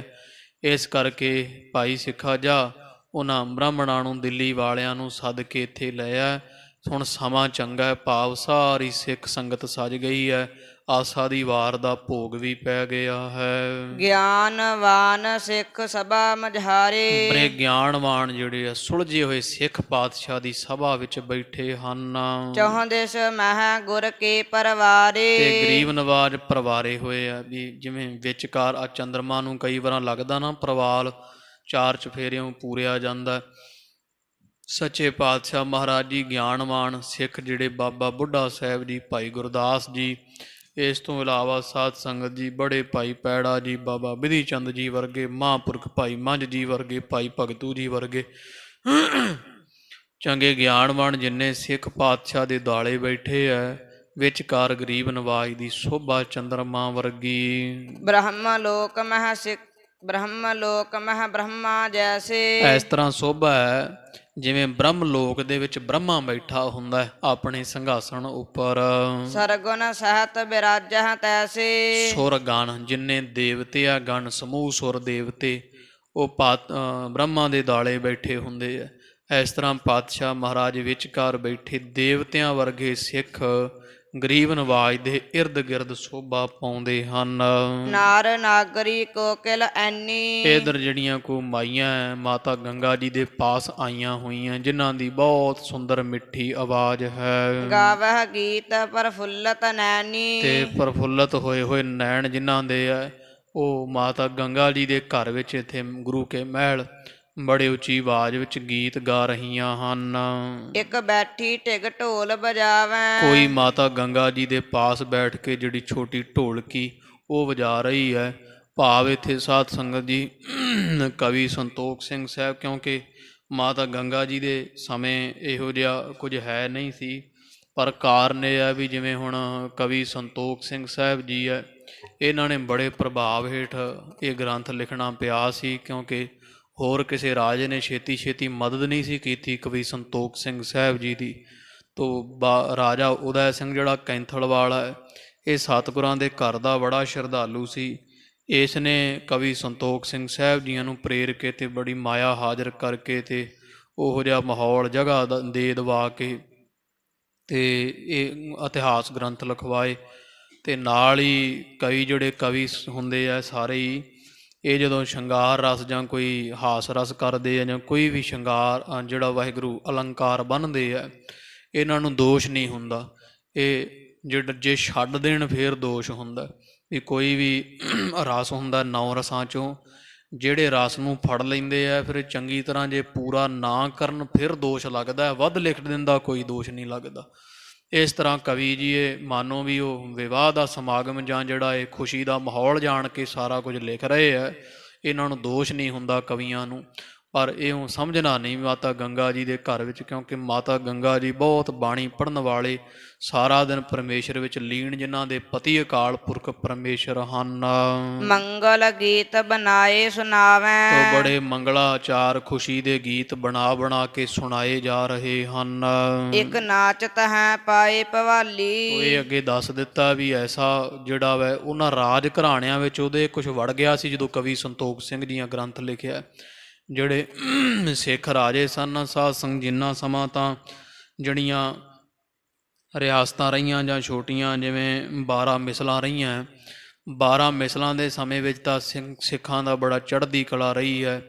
ਜਦੋਂ ਫਿਰ ਰਾਜ ਭਾਗ ਦੇ ਸਿੱਖ ਮਾਲਕ ਬਣੇ ਸੀ, ਫਿਰ ਕਲਗੀਆਂ ਵੀ ਲਾਉਣ ਲੱਗ ਪਏ, ਨੋਕਦਾਰ ਪੱਗਾਂ ਵੀ ਬੰਨ੍ਹਣ ਲੱਗ ਪਏ। ਅਤੇ ਫਿਰ ਸਾਧ ਸੰਗਤ ਜੀ ਉਹ ਜਿਹੜੇ ਰਾਜਿਆਂ ਵਾਲੇ ਠਾਠ ਬਾਠ ਸੀ, ਉਹ ਸਿੱਖਾਂ ਦੇ ਰਾਜ ਘਰਾਣਿਆਂ ਵਿੱਚ ਆ ਗਏ ਸਨ। ਇਸ ਲਈ ਫਿਰ ਉਦੈ ਸਿੰਘ ਰਾਜਾ ਜਿਹੜਾ ਕੈਂਥਲ ਦਾ, ਉਹਦੇ ਘਰ ਵਿੱਚ ਵੀ ਐਸਾ ਸੀ ਜਿਸ ਕਰਕੇ ਕਵੀ ਸੰਤੋਖ ਸਿੰਘ ਸਾਹਿਬ ਜੀ ਲਿਖ ਰਹੇ ਹਨ। ਬੇਹਸ ਬਜਾਵਤ ਹੈ ਇੱਕ ਤਾਲੀ। ਉਹ ਇਸ ਤਰ੍ਹਾਂ ਇੱਕ ਪਾਸੇ ਜਿਹੜਾ ਵਾ ਕਹਿ ਲਓ ਵੀ ਬਾਹਰ ਕੋਈ ਨੱਚਣ ਆਇਆ ਜਾਣਨਾ ਕਰੋ ਵੀ, ਕਿਉਂਕਿ ਉਹਨਾਂ ਨੂੰ ਨਹੀਂ ਨਾ ਰੋਕ ਸਕਦੇ ਜਿਹੜੇ ਬਾਹਰਲੇ ਪਾਸੇ ਮਾਤਾ ਗੰਗਾ ਜੀ ਤੋਂ ਵਧਾਈ ਲੈਣ ਵਾਸਤੇ, ਜਿਵੇਂ ਕੋਈ ਆ ਮਹੰਤ ਹੈ ਕਿੰਨਰ ਆ ਜਾਂਦੇ ਹੈ, ਉਹ ਗਾ ਨੱਚ ਰਹੇ ਉੱਚੀ ਉੱਚੀ ਮਾਤਾ ਗੰਗਾ ਜੀ ਦੀ ਸੋਭਾ, ਹਰਗੋਬਿੰਦ ਸਾਹਿਬ ਪਾਤਸ਼ਾਹ ਦੀ ਸੋਭਾ ਗਾ ਰਹੇ ਹਨ। ਰੋਨ ਰੋਨਾਟ ਭੂਖਨ ਚਨਕਾਰੇ। ਤੋ ਇਸ ਤਰ੍ਹਾਂ ਜਿਹੜਾ ਵਾ ਚਾਰ ਚਫੇਰੇ ਗਹਿਣਿਆਂ ਦੀ ਆਵਾਜ਼ ਜਿਹੜੀ ਸੁੰਦਰ ਆ ਰਹੀ ਹੈ। ਭਰੀ ਹਰਖ ਨਿਜ ਅੰਗ ਉਸਾਰੈ। ਤੇ ਹਰਖ ਦੇ ਨਾਲ ਭਰੇ ਹੋਏ ਜਿਹੜੇ ਬਾਹਰ ਘਰ ਤੋਂ ਕੋਈ ਨੱਚਣ ਵਾਸਤੇ ਜਾਂ ਜਿਹੜੇ ਆਏ ਹੋਏ ਹੈ ਮਾਤਾ ਗੰਗਾ ਜੀ ਤੋਂ ਵਧਾਈ ਲੈਣ, ਉੱਚੇ ਹੱਥ ਕਰ ਕਰਕੇ ਮਾਤਾ ਜੀ ਨੂੰ ਜਿਹੜੇ ਵੈ ਸੋਭਾ ਦੇ ਬਚਨ ਕਹਿ ਰਹੀਆਂ ਮਾਈਆਂ। ਇਮ ਕਰ ਵਹਿਰ ਆਨੰਦ ਬਿਸਾਲਾ। ਤੋ ਕਵੀ ਜੀ ਕਹਿੰਦੇ ਧੰਨ ਮਾਤਾ ਗੰਗਾ ਜੀ ਦੇ ਘਰ ਗੁਰੂ ਕੇ ਮਹਿਲ, ਇਸ ਤਰ੍ਹਾਂ ਬਹੁਤ ਭਾਰੀ ਆਨੰਦ ਉਸਾਰਿਆ ਜਾ ਰਿਹਾ ਹੈ, ਬੜਾ ਭਾਰੀ ਆਨੰਦ ਖੁਸ਼ੀ ਹੋ ਰਹੀ ਹੈ। ਮਿਲੇ ਲੋਕ ਸ੍ਰੀ ਗੁਰ ਢਿਗ ਜਾਲਾ। ਤੇ ਬੜੇ ਸਿੱਖ ਜਿਹੜੇ ਆ ਸੰਗਤਾਂ ਧੰਨ ਗੁਰੂ ਅਰਜਨ ਦੇਵ ਪਾਤਸ਼ਾਹ ਮਹਾਰਾਜ ਦੇ ਪਾਸ ਹਰਿਮੰਦਰ ਸਾਹਿਬ ਵਾਲੇ ਸਥਾਨ ਤੇ ਬਿਰਾਜਮਾਨ ਹੋ ਰਹੀਆਂ। ਬੈਠੇ ਕਿਤਕ ਭੀੜ ਵੱਡ ਹੋਈ। ਹੁਣ ਹਰਿਮੰਦਰ ਸਾਹਿਬ ਅੰਦਰ ਥਾਂ ਆਪਾਂ ਵੇਖਿਆ ਹੀ ਆ ਥੋੜਾ, ਤੇ ਸੰਗਤ ਬਹੁਤੀ ਹੋ ਗਈ ਹੈ। ਕਵੀ ਜੀ ਕਹਿੰਦੇ ਸੰਗਤ ਦੇ ਵਿੱਚੋਂ ਕੁਝ ਤਾਂ ਬਹਿ ਬੂ ਗਏ ਆ ਤੇ ਕੁਝ ਖੜੇ ਹੀ ਹੈ, ਬਹੁਤ ਡਾਢੀ ਭੀੜ ਹੋ ਰਹੀ ਹੈ। ਚਾਹੁੰਦੇ ਸ ਖਰੇ ਭਏ ਥਿਰ ਕੋਈ। ਵੀ ਕੋਈ ਕੋਈ ਬਹਿ ਗਿਆ ਟਿਕਿਆ, ਤੇ ਨਹੀਂ ਤਾਂ ਬਹਿਣ ਨੂੰ ਥਾਂ ਕਿਸੇ ਵਿਰਲੇ ਨੂੰ ਮਿਲੀ। ਚਾਰ ਚਫੇਰੇ ਸਾਰੇ ਸਿੱਖ ਹੀ ਖੜੇ ਹੋਏ ਹਨ। ਸਭ ਹੀ ਕਰਤ ਮਨੋਰਥ ਜੀ ਤੇ ਕਾ। ਜਿਹੜਾ ਪੁਲ ਵਾਲਾ ਸਥਾਨ ਸਾਧ ਸੰਗਤ ਜੀ ਵੀ ਸਾਰਾ ਭਰ ਗਿਆ ਸੀਗਾ, ਤੋੜਤੀ ਕਰਨਾ ਬਹਿਣ ਨੂੰ ਥਾਂ ਰਹਿ ਗਿਆ, ਸੰਗਤ ਬਹੁਤ ਹੀ ਆ ਗਈ। ਤੇ ਸਾਰਿਆਂ ਦੇ ਮਨ ਦਾ ਮਨੋਰਥ ਹੈ ਨਾ, ਸਾਰਿਆਂ ਦੇ ਮਨ ਵਿੱਚ ਅੱਜ ਦੇ ਦਿਨ ਬੜਾ ਚਾਅ, ਬੜੀਆਂ ਖੁਸ਼ੀਆਂ ਹਨ। ਹੇ ਰਹਿ ਹਰ ਗੋਬਿੰਦ ਹੋਏ ਟੀਕਾ। ਸੰਗਤ ਜ਼ਿਆਦੀ ਵੱਧ ਆ ਰਹੀ ਹੈ, ਵੀ ਚਾਹੇ ਕਿਸੇ ਨੂੰ ਨਹੀਂ ਅੱਗੇ ਵਾਰੀ ਆਉਂਦੀ, ਮਹਾਰਾਜ ਦੇ ਦਰਸ਼ਨਾਂ ਤੱਕ ਨਹੀਂ ਪਹੁੰਚਿਆ ਜਾਂਦਾ ਪਿਆ, ਪਰ ਸਾਰਿਆਂ ਦੇ ਮਨਾਂ ਵਿੱਚ ਸਿੱਖਾਂ ਦੇ ਵਿੱਚ ਇਹ ਸੰਕਲਪ ਹੈ, ਫੁਰਨਾ ਹੈ ਵੀ ਅੱਜ ਹਰਗੋਬਿੰਦ ਸਾਹਿਬ ਮਹਾਰਾਜ ਨੂੰ ਕੇਸਰ ਦਾ ਟਿੱਕਾ ਲੱਗਾ ਵੇਖੀਏ। ਅਸੀਂ ਹਰਗੋਬਿੰਦ ਸਾਹਿਬ ਮਹਾਰਾਜ ਨੂੰ ਸ਼ਗਨ ਪੈਂਦਾ ਵੇਖਾਂਗੇ। ਸਾਰੇ ਸਿੱਖ ਇਸ ਲਈ ਇੱਛਾ ਰੱਖਦੇ ਵੀ ਸਾਨੂੰ ਇਹ ਮੌਕਾ ਮਿਲੇ ਵੇਖਣ ਦਾ, ਤੇ ਵੱਧ ਕੇ ਸਿੱਖ ਸੰਗਤਾਂ ਅੱਗੇ ਹੁੰਦੀਆਂ ਨੇ। ਬਾਸਨ ਭਰੇ ਮੋਦਕਨ ਕੇਰੇ। ਤੇ ਜਿਹੜੇ ਕੋਈ ਹਰਿਮੰਦਰ ਸਾਹਿਬ ਦੇ ਸਥਾਨ ਵਿੱਚ ਵੱਡੇ ਵੱਡੇ ਪਰਾਤੇ ਭਰੇ ਹੋਏ ਲੱਡੂਆਂ ਦੇ ਹਾਜ਼ਰ ਕੀਤੇ ਹਨ। ਲਿਆਏ ਕਰਤ ਰਹਿ ਕਨੇਰੇ। ਤੇ ਥਾਣ ਲਾ ਦਿੱਤੇ ਬਹੁਤ ਭਾਰੀ ਮਾਤਰਾ ਦੇ ਵਿੱਚ, ਪਰਕਰਮਾ ਵਿੱਚ ਵੀ ਸਾਧ ਸੰਗਤ ਦੀ ਮਠਿਆਈ ਲੱਡੂ ਰੱਖਣ ਨੂੰ ਥਾਂ ਨਾ ਰਵੇ। ਐਨ ਚਾਰ ਚਫੇਰੇ ਵੱਡੇ ਵੱਡੇ ਅੰਬਾਰ ਸਿੱਖਾਂ ਨੇ ਲਾ ਦਿੱਤੇ ਐ ਮਠਿਆਈ ਦੇ। ਅਸ ਉਤਸਵ ਹੋਵਤ ਸਮਦਾਏ। ਤੋ ਕਵੀ ਜੀ ਕਹਿੰਦੇ ਇਸ ਤਰ੍ਹਾਂ ਦਾ ਉਤਸਵ ਉਤਸ਼ਾਹ ਜਿਹੜਾ ਨਾ, ਖੁਸ਼ੀ ਖੇੜਾ ਹਰਗੋਬਿੰਦ ਸਾਹਿਬ ਦੀ ਕੁੜਮਾਈ ਦਾ ਸਾਰੇ ਸਿੱਖਾਂ ਵਿੱਚ ਹੋ ਰਿਹਾ ਹੈ। ਦੇਜ ਨਾਉ ਤਿਸ ਥਲ ਚਲ ਆਏ। ਜਿਹੜਾ ਸਿੱਖ ਭੇਜਿਆ ਸੀ ਉਹਨਾਂ ਨੂੰ ਸੱਦਣ ਵਾਸਤੇ, ਜਿਹੜੇ ਲਾਗੀ ਆਏ ਆ ਇੱਥੋਂ ਦਿੱਲੀਓਂ ਰਿਸ਼ਤਾ ਲੈ ਕੇ, ਉਹ ਲੈ ਆਇਆ ਹੈ। ਜਿਹੜਾ ਨਾਲ ਲਾਗੀ ਹੈ ਤੇ ਇੱਕ ਬ੍ਰਾਹਮਣ ਹੈ, ਇਹ ਦੋਵੇਂ ਚੱਲ ਕੇ ਮਹਾਰਾਜ ਦੇ ਪਾਸ ਹਰਿਮੰਦਰ ਸਾਹਿਬ ਆਏ ਹਨ। ਦੇਖ ਸਭਾ ਕੋ ਹਰਖ ਤਰੰਤੇ। ਤੇ ਬੜੀ ਖੁਸ਼ੀ ਹੋਈ ਵੀ ਇੰਨੀ ਭੀੜ ਤਾਂ ਚੰਦੂ ਜਿਹੜਾ ਕਹਿੰਦਾ ਮੈਂ ਚਵਾਰਾ ਆ, ਤੇ ਉਹਦੇ ਘਰ 'ਚ ਨਹੀਂ ਅੱਜ ਤੱਕ ਵੇਖੀ। ਚਾਰ ਚਫੇਰੇ ਚਹਿਲ ਪਹਿਲ ਵੇਖ ਕੇ ਦੋਵੇਂ ਬੜੇ ਖੁਸ਼ ਹੋਏ ਹਨ। ਆਸ਼ਿਕ ਬਾਦ ਬਿਲੰਤ ਪਨੰਤੇ। ਤੇ ਸਾਰਿਆਂ ਨੂੰ ਇਸੀ ਸਾਨੀਆਂ ਦਿੰਦੇ ਹੋਏ ਬੈਠ ਗਏ ਹਨ। ਸ੍ਰੀ ਸਤਿਗੁਰ ਅਰਜਨ ਕੀ ਦੇਖ। ਧੰਨ ਗੁਰੂ ਅਰਜਨ ਦੇਵ ਜੀ ਸਾਹਿਬ ਮਹਾਰਾਜ ਜੀ ਇਹਨਾਂ ਨੂੰ ਆਇਆਂ ਨੂੰ ਜਦੋਂ ਵੇਖਿਆ ਹੈ, ਬੈਠਾ ਰੇ ਸਨਮਾਨ ਵਿਸ਼ੇਖ। ਤੇ ਬੜਾ ਵਿਸ਼ੇਸ਼ ਸਨਮਾਨ ਆਦਰ ਦੇ ਕੇ ਇਹਨਾਂ ਨੂੰ ਸੁੰਦਰ ਜਗ੍ਹਾ ਕਰਾ ਕੇ ਜਿਹੜਾ ਵੈ ਉਹ ਬਿਠਾਉਣਾ ਕੀਤਾ। ਪਾਤਸ਼ਾਹ ਜੀ ਨੇ ਇਹਨਾਂ ਆਇਆਂ ਦਾ ਸਤਿਕਾਰ ਰੱਖਿਆ ਹੈ। ਚੰਦਨ ਕੀ ਚੌਂਕੀ ਮੰਗਵਾਏ। ਫਿਰ ਪਾਤਸ਼ਾਹ ਨੇ ਸਿੱਖ ਨੂੰ ਕਹਿ ਕੇ ਇੱਕ ਸੋਹਣੀ ਚੰਦਨ ਦੀ ਚੌਂਕੀ ਮੰਗਵਾਈ ਹੈ। ਸਭ ਮਹਿ ਗੁਰ ਢਿਗ ਦਈ ਟਸਾਏ। ਤੇ ਗੁਰੂ ਅਰਜਨ ਦੇਵ ਪਾਤਸ਼ਾਹ ਦੇ ਕੋਲ ਢਾਹ ਦਿੱਤੀ ਗਈ। ਸਿੱਖਾਂ ਨੇ ਚੰਦਨ ਦੀ ਚੌਂਕੀ ਲਿਆਂਦੀ ਹਰਗੋਬਿੰਦ ਸਾਹਿਬ ਮਹਾਰਾਜ ਦੇ ਬਹਿਣ ਵਾਸਤੇ। ਤੋ ਚੰਦਨ ਦੀ ਚੌਂਕੀ ਧੰਨ ਗੁਰੂ ਅਰਜਨ ਦੇਵ ਪਾਤਸ਼ਾਹ ਮਹਾਰਾਜ ਦੇ ਐਨ ਪਾਸ ਸਾਹਮਣੇ ਢਾਹ ਦਿੱਤੀ ਸ਼ਰਧਾ ਨਾਲ। ਲੋਕਿਕ ਵੈਦਕ ਰੀਤ ਵਡੇਰੀ। ਹੋਰ ਕੋਈ ਜਿਹੜੀਆਂ ਲੋਕਾਂ ਦੀ ਰੀਤੀ ਮਰਿਆਦਾ ਹੁੰਦੀ, ਕੋਈ ਲਿਖਤਾਂ ਵਿੱਚ ਜਿਹੜੀ ਮਰਿਆਦਾ ਆਉਂਦੀ ਵੈਦਕ।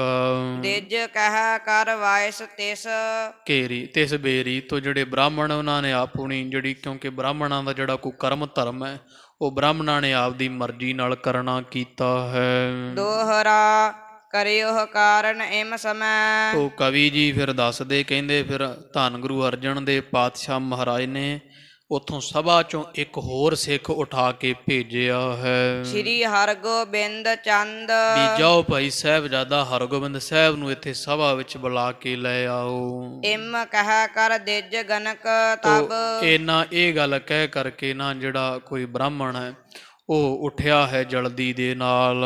ਪਠਿਓ ਦਾਸ ਮਤ ਵੰਦ।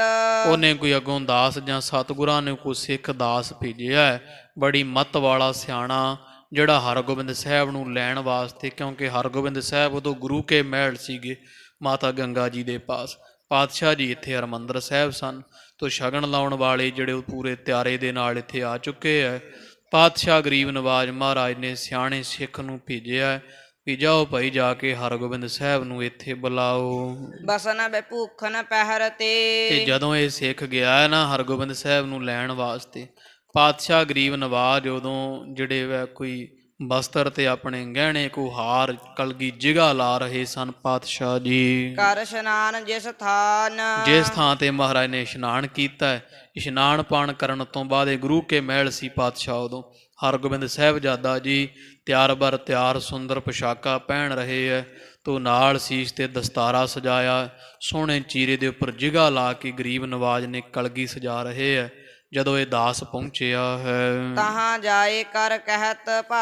ਹੱਥ ਜੋੜ ਕੇ ਹਰਗੋਬਿੰਦ ਸਾਹਿਬ ਨੂੰ ਇਹ ਸਿੱਖ ਨੇ ਬੇਨਤੀ ਕੀਤੀ, ਚੱਲੋ ਆਪ ਸੁਖ ਦਾਨ। ਹੇ ਸੁਖਾਂ ਦੇ ਦਾਤੇ ਧੰਨ ਗੁਰੂ ਹਰਗੋਬਿੰਦ ਸਾਹਿਬ ਸੱਚੇ ਪਾਤਸ਼ਾਹ ਗਰੀਬ ਨਵਾਜ ਗੁਰੂ ਅਰਜਨ ਦੇਵ ਪਾਤਸ਼ਾਹ ਗੁਰੂਦੇਵ ਨੇ ਸੱਦਾ ਭੇਜਿਆ, ਮਹਾਰਾਜ ਜੀ ਤਿਆਰਾ ਹੈ, ਆਪ ਜੀ ਕਿਰਪਾ ਕਰੋ, ਸੁਖਾਂ ਦੇ ਦਾਤੇ ਪਾਤਸ਼ਾਹ ਜੀ ਸਾਡੇ ਨਾਲ ਹਰਿਮੰਦਰ ਸਾਹਿਬ ਸ਼ਿਰਕਤ ਕਰੋ। ਗਰੀਬ ਨਵਾਜ ਦੋਹਰਾ ਗੰਗਾ ਰਿਦੇ ਆਨੰਦ ਕਰ। ਜਦੋਂ ਇਉਂ ਲੈਣ ਵਾਸਤੇ ਸਿੱਖ ਆਏ ਹੈ, ਧੰਨ ਮਾਤਾ ਗੰਗਾ ਜੀ ਇਹਦੇ ਵਿੱਚ ਬੜੇ ਖੁਸ਼ ਹੁੰਦੇ, ਬੜਾ ਆਨੰਦ ਹੋ ਰਿਹਾ ਹੈ। ਨੰਦਨ ਹਰਗੋਬਿੰਦ।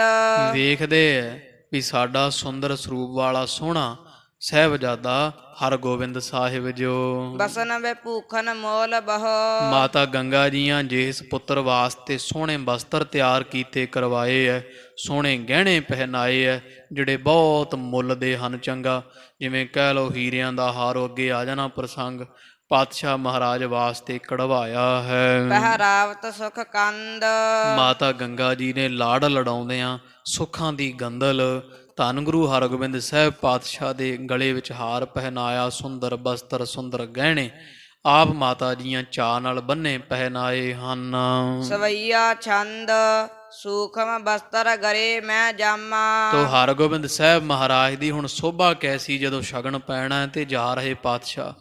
ਕਵੀ ਜੀ ਕਹਿੰਦੇ ਬਰੀਕ ਜਰੀਦਾਰ ਜਿਹੜੇ ਤਾਰ ਬਰੀਕ ਤੰਦ ਦੇ ਬਸਤਰ ਪਾਏ ਹੋਏ ਐ, ਬਰੀਕ ਤੰਦੀ ਦੇ ਬਣੇ ਹੋਏ ਧਾਗੇ ਦਾ ਸੋਹਣਾ ਜਾਮਾ ਜਿਹੜਾ ਨਾ ਹਰਗੋਬਿੰਦ ਸਾਹਿਬ ਦੇ ਗਲ ਪਾਇਆ ਹੈ, ਜਿਸਕੇ ਵਿੱਚ ਦਿਵ ਤਨ ਚਾਰ। ਤੇ ਉਹਦੇ ਵਿੱਚੋਂ ਹਰਗੋਬਿੰਦ ਸਾਹਿਬ ਦਾ ਐਨ ਸੋਹਣੇ ਰੰਗਾ ਸਰੀਰ ਵਿੱਚੋਂ ਥੋੜਾ ਥੋੜਾ ਦਿਸਦਾ ਹੈ, ਸਾਰੇ ਪਾਸੇ ਐਨ ਲਿਸ਼ਕਾਰੇ ਚਮਕਾਰੇ ਪੈਂਦੇ ਸੋਭਾ ਪੈ ਰਹੀ ਹੈ। ਚੀਰਾ ਰਕਤ ਸਹਾਵਤ ਸਿਰ ਪਰ। ਤੇ ਸੂਹਾ ਚੀਰਾ ਹਰਗੋਬਿੰਦ ਸਾਹਿਬ ਮਹਾਰਾਜ ਸੱਚੇ ਪਾਤਸ਼ਾਹ ਦੇ ਸੀਸ ਉੱਪਰ ਭਾਵ ਸੁੰਦਰ ਦਸਤਾਰਾ ਦਮਾਲਾ ਹਰਗੋਬਿੰਦ ਸਾਹਿਬ ਮਹਾਰਾਜ ਦੇ ਸੀਸ ਤੇ ਸ਼ੋਭ ਰਿਹਾ ਹੈ। ਜਰੀਦਾਰ ਹੈ ਸ਼ੋਭ ਅਪਾਰ। ਜਿਹੜਾ ਵੀ ਬੜਾ ਜਰੀਦਾਰ ਬਰੀਕ ਤੰਦ ਦਾ ਬਣਿਆ ਹੋਇਆ ਹੈ, ਜਿਹਦੀ ਸ਼ੋਭਾ ਕਹੀ ਨਹੀਂ ਜਾ ਸਕਦੀ। ਹਜ਼ੂਰ ਦੇ ਸੀਸ ਦੇ ਦਮਾਲੇ ਦੀ ਆਬਾ ਸ਼ੋਭਾ ਆਖੀ ਨਹੀਂ ਜਾ ਸਕਦੀ, ਅਪਾਰ ਸ਼ੋਭਾ ਹੈ ਮਹਾਰਾਜ ਦੇ ਦਮਾਲੇ ਦੀ। ਪਰਿਓ ਸਕੰਦਨ ਪਰਦ ਕੂਲ ਸ਼ੁਭ। ਤੇ ਸੋਹਣਾ ਸੱਚੇ ਪਾਤਸ਼ਾਹ ਦੇ ਗਲ ਵਿੱਚ ਪਰਨਾ ਪਾਇਆ ਹੋਇਆ, ਹਜ਼ੂਰ ਦੇ ਪਾਤਸ਼ਾਹ ਦੇ ਗਲ ਵਿੱਚ ਹਜੂਰੀਆ ਜਿਹੜਾ ਵਾ ਬਹੁਤ ਸੁੰਦਰ ਕੱਪੜੇ ਦਾ ਬਣਿਆ ਚਮਕਦਾਰ ਪਾਤਸ਼ਾਹ ਨੇ ਗਲੇ ਵਿੱਚ ਪਹਿਨਿਆ ਹੈ। ਦਮਕਤ ਗੋਟਾ ਜੁੱਤ ਬਿਸਥਾਰ। ਤੇ ਉਹਦੇ ਦੋਹਾਂ ਮੱਥਿਆਂ ਤੇ ਨਾ ਹਜ਼ੂਰੀਏ ਦੇ ਸਰੋਪਾ ਉਹਦੇ ਜਾਂ ਜਿਹੜਾ ਗਲ ਵਿੱਚ ਪਰਨਾ ਪਾਇਆ ਪਾਤਸ਼ਾਹ ਦੇ ਦੋ ਪਾਸੇ ਜਿਹੜਾ ਵਾ ਸੁਨਹਿਰੀ ਰੰਗ ਦਾ ਗੋਟਾ ਲੱਗਿਆ ਹੈ, ਉਹਦੀ ਚਮਕ ਵੀ ਬੜੀ ਪੈ ਰਹੀ ਹੈ। ਚਾਰ ਚਫੇਰੇ ਨੂੰ ਗੋਟਾ ਲਿਸ਼ਕਦਾ ਸਾਫ ਸੁਥਰਾ ਦਿਸ ਰਿਹਾ ਹੈ। ਹੀਰੇ ਚੀਰੇ ਕੋਰਦਾਰ ਬਰ। ਤੇ ਜਿਹੜਾ ਗਲ ਵਿੱਚ ਹਾਰ ਪਾਇਆ ਗਰੀਬ ਨਵਾਜ ਮਹਾਰਾਜ ਨੇ, ਵਰਤੀ ਵਿਸ਼ਰਾਮ ਹੈ, ਜਿਹੜਾ ਗਲ ਵਿੱਚ ਹਾਰ ਪਾਇਆ ਪਾਤਸ਼ਾਹ ਨੇ, ਉਹ ਗਲ ਵਿੱਚ ਪਾਏ ਹੋਏ ਹਾਰ ਵਿੱਚ ਜਿਹੜੇ ਹੀਰੇ ਆ ਨਾ ਉਹ ਜੜੇ ਹੋਏ ਉਹ ਨੋਕਦਾ ਰਹਿਣ, ਕਿਉਂਕਿ ਹੀਰਾ ਜਿੰਨਾ ਅੱਗੋਂ ਤਿੱਖਾ ਕੀਤਾ ਜਾਂਦਾ ਉਨੀ ਚਮਕ ਜ਼ਿਆਦੇ ਹੁੰਦੀ ਹੈ। ਨੋਕਦਾਰ ਹੀਰੇ ਪਾਤਸ਼ਾਹ ਦੇ ਗਲ ਵਿੱਚ ਪਹਿਨੇ ਹਨ।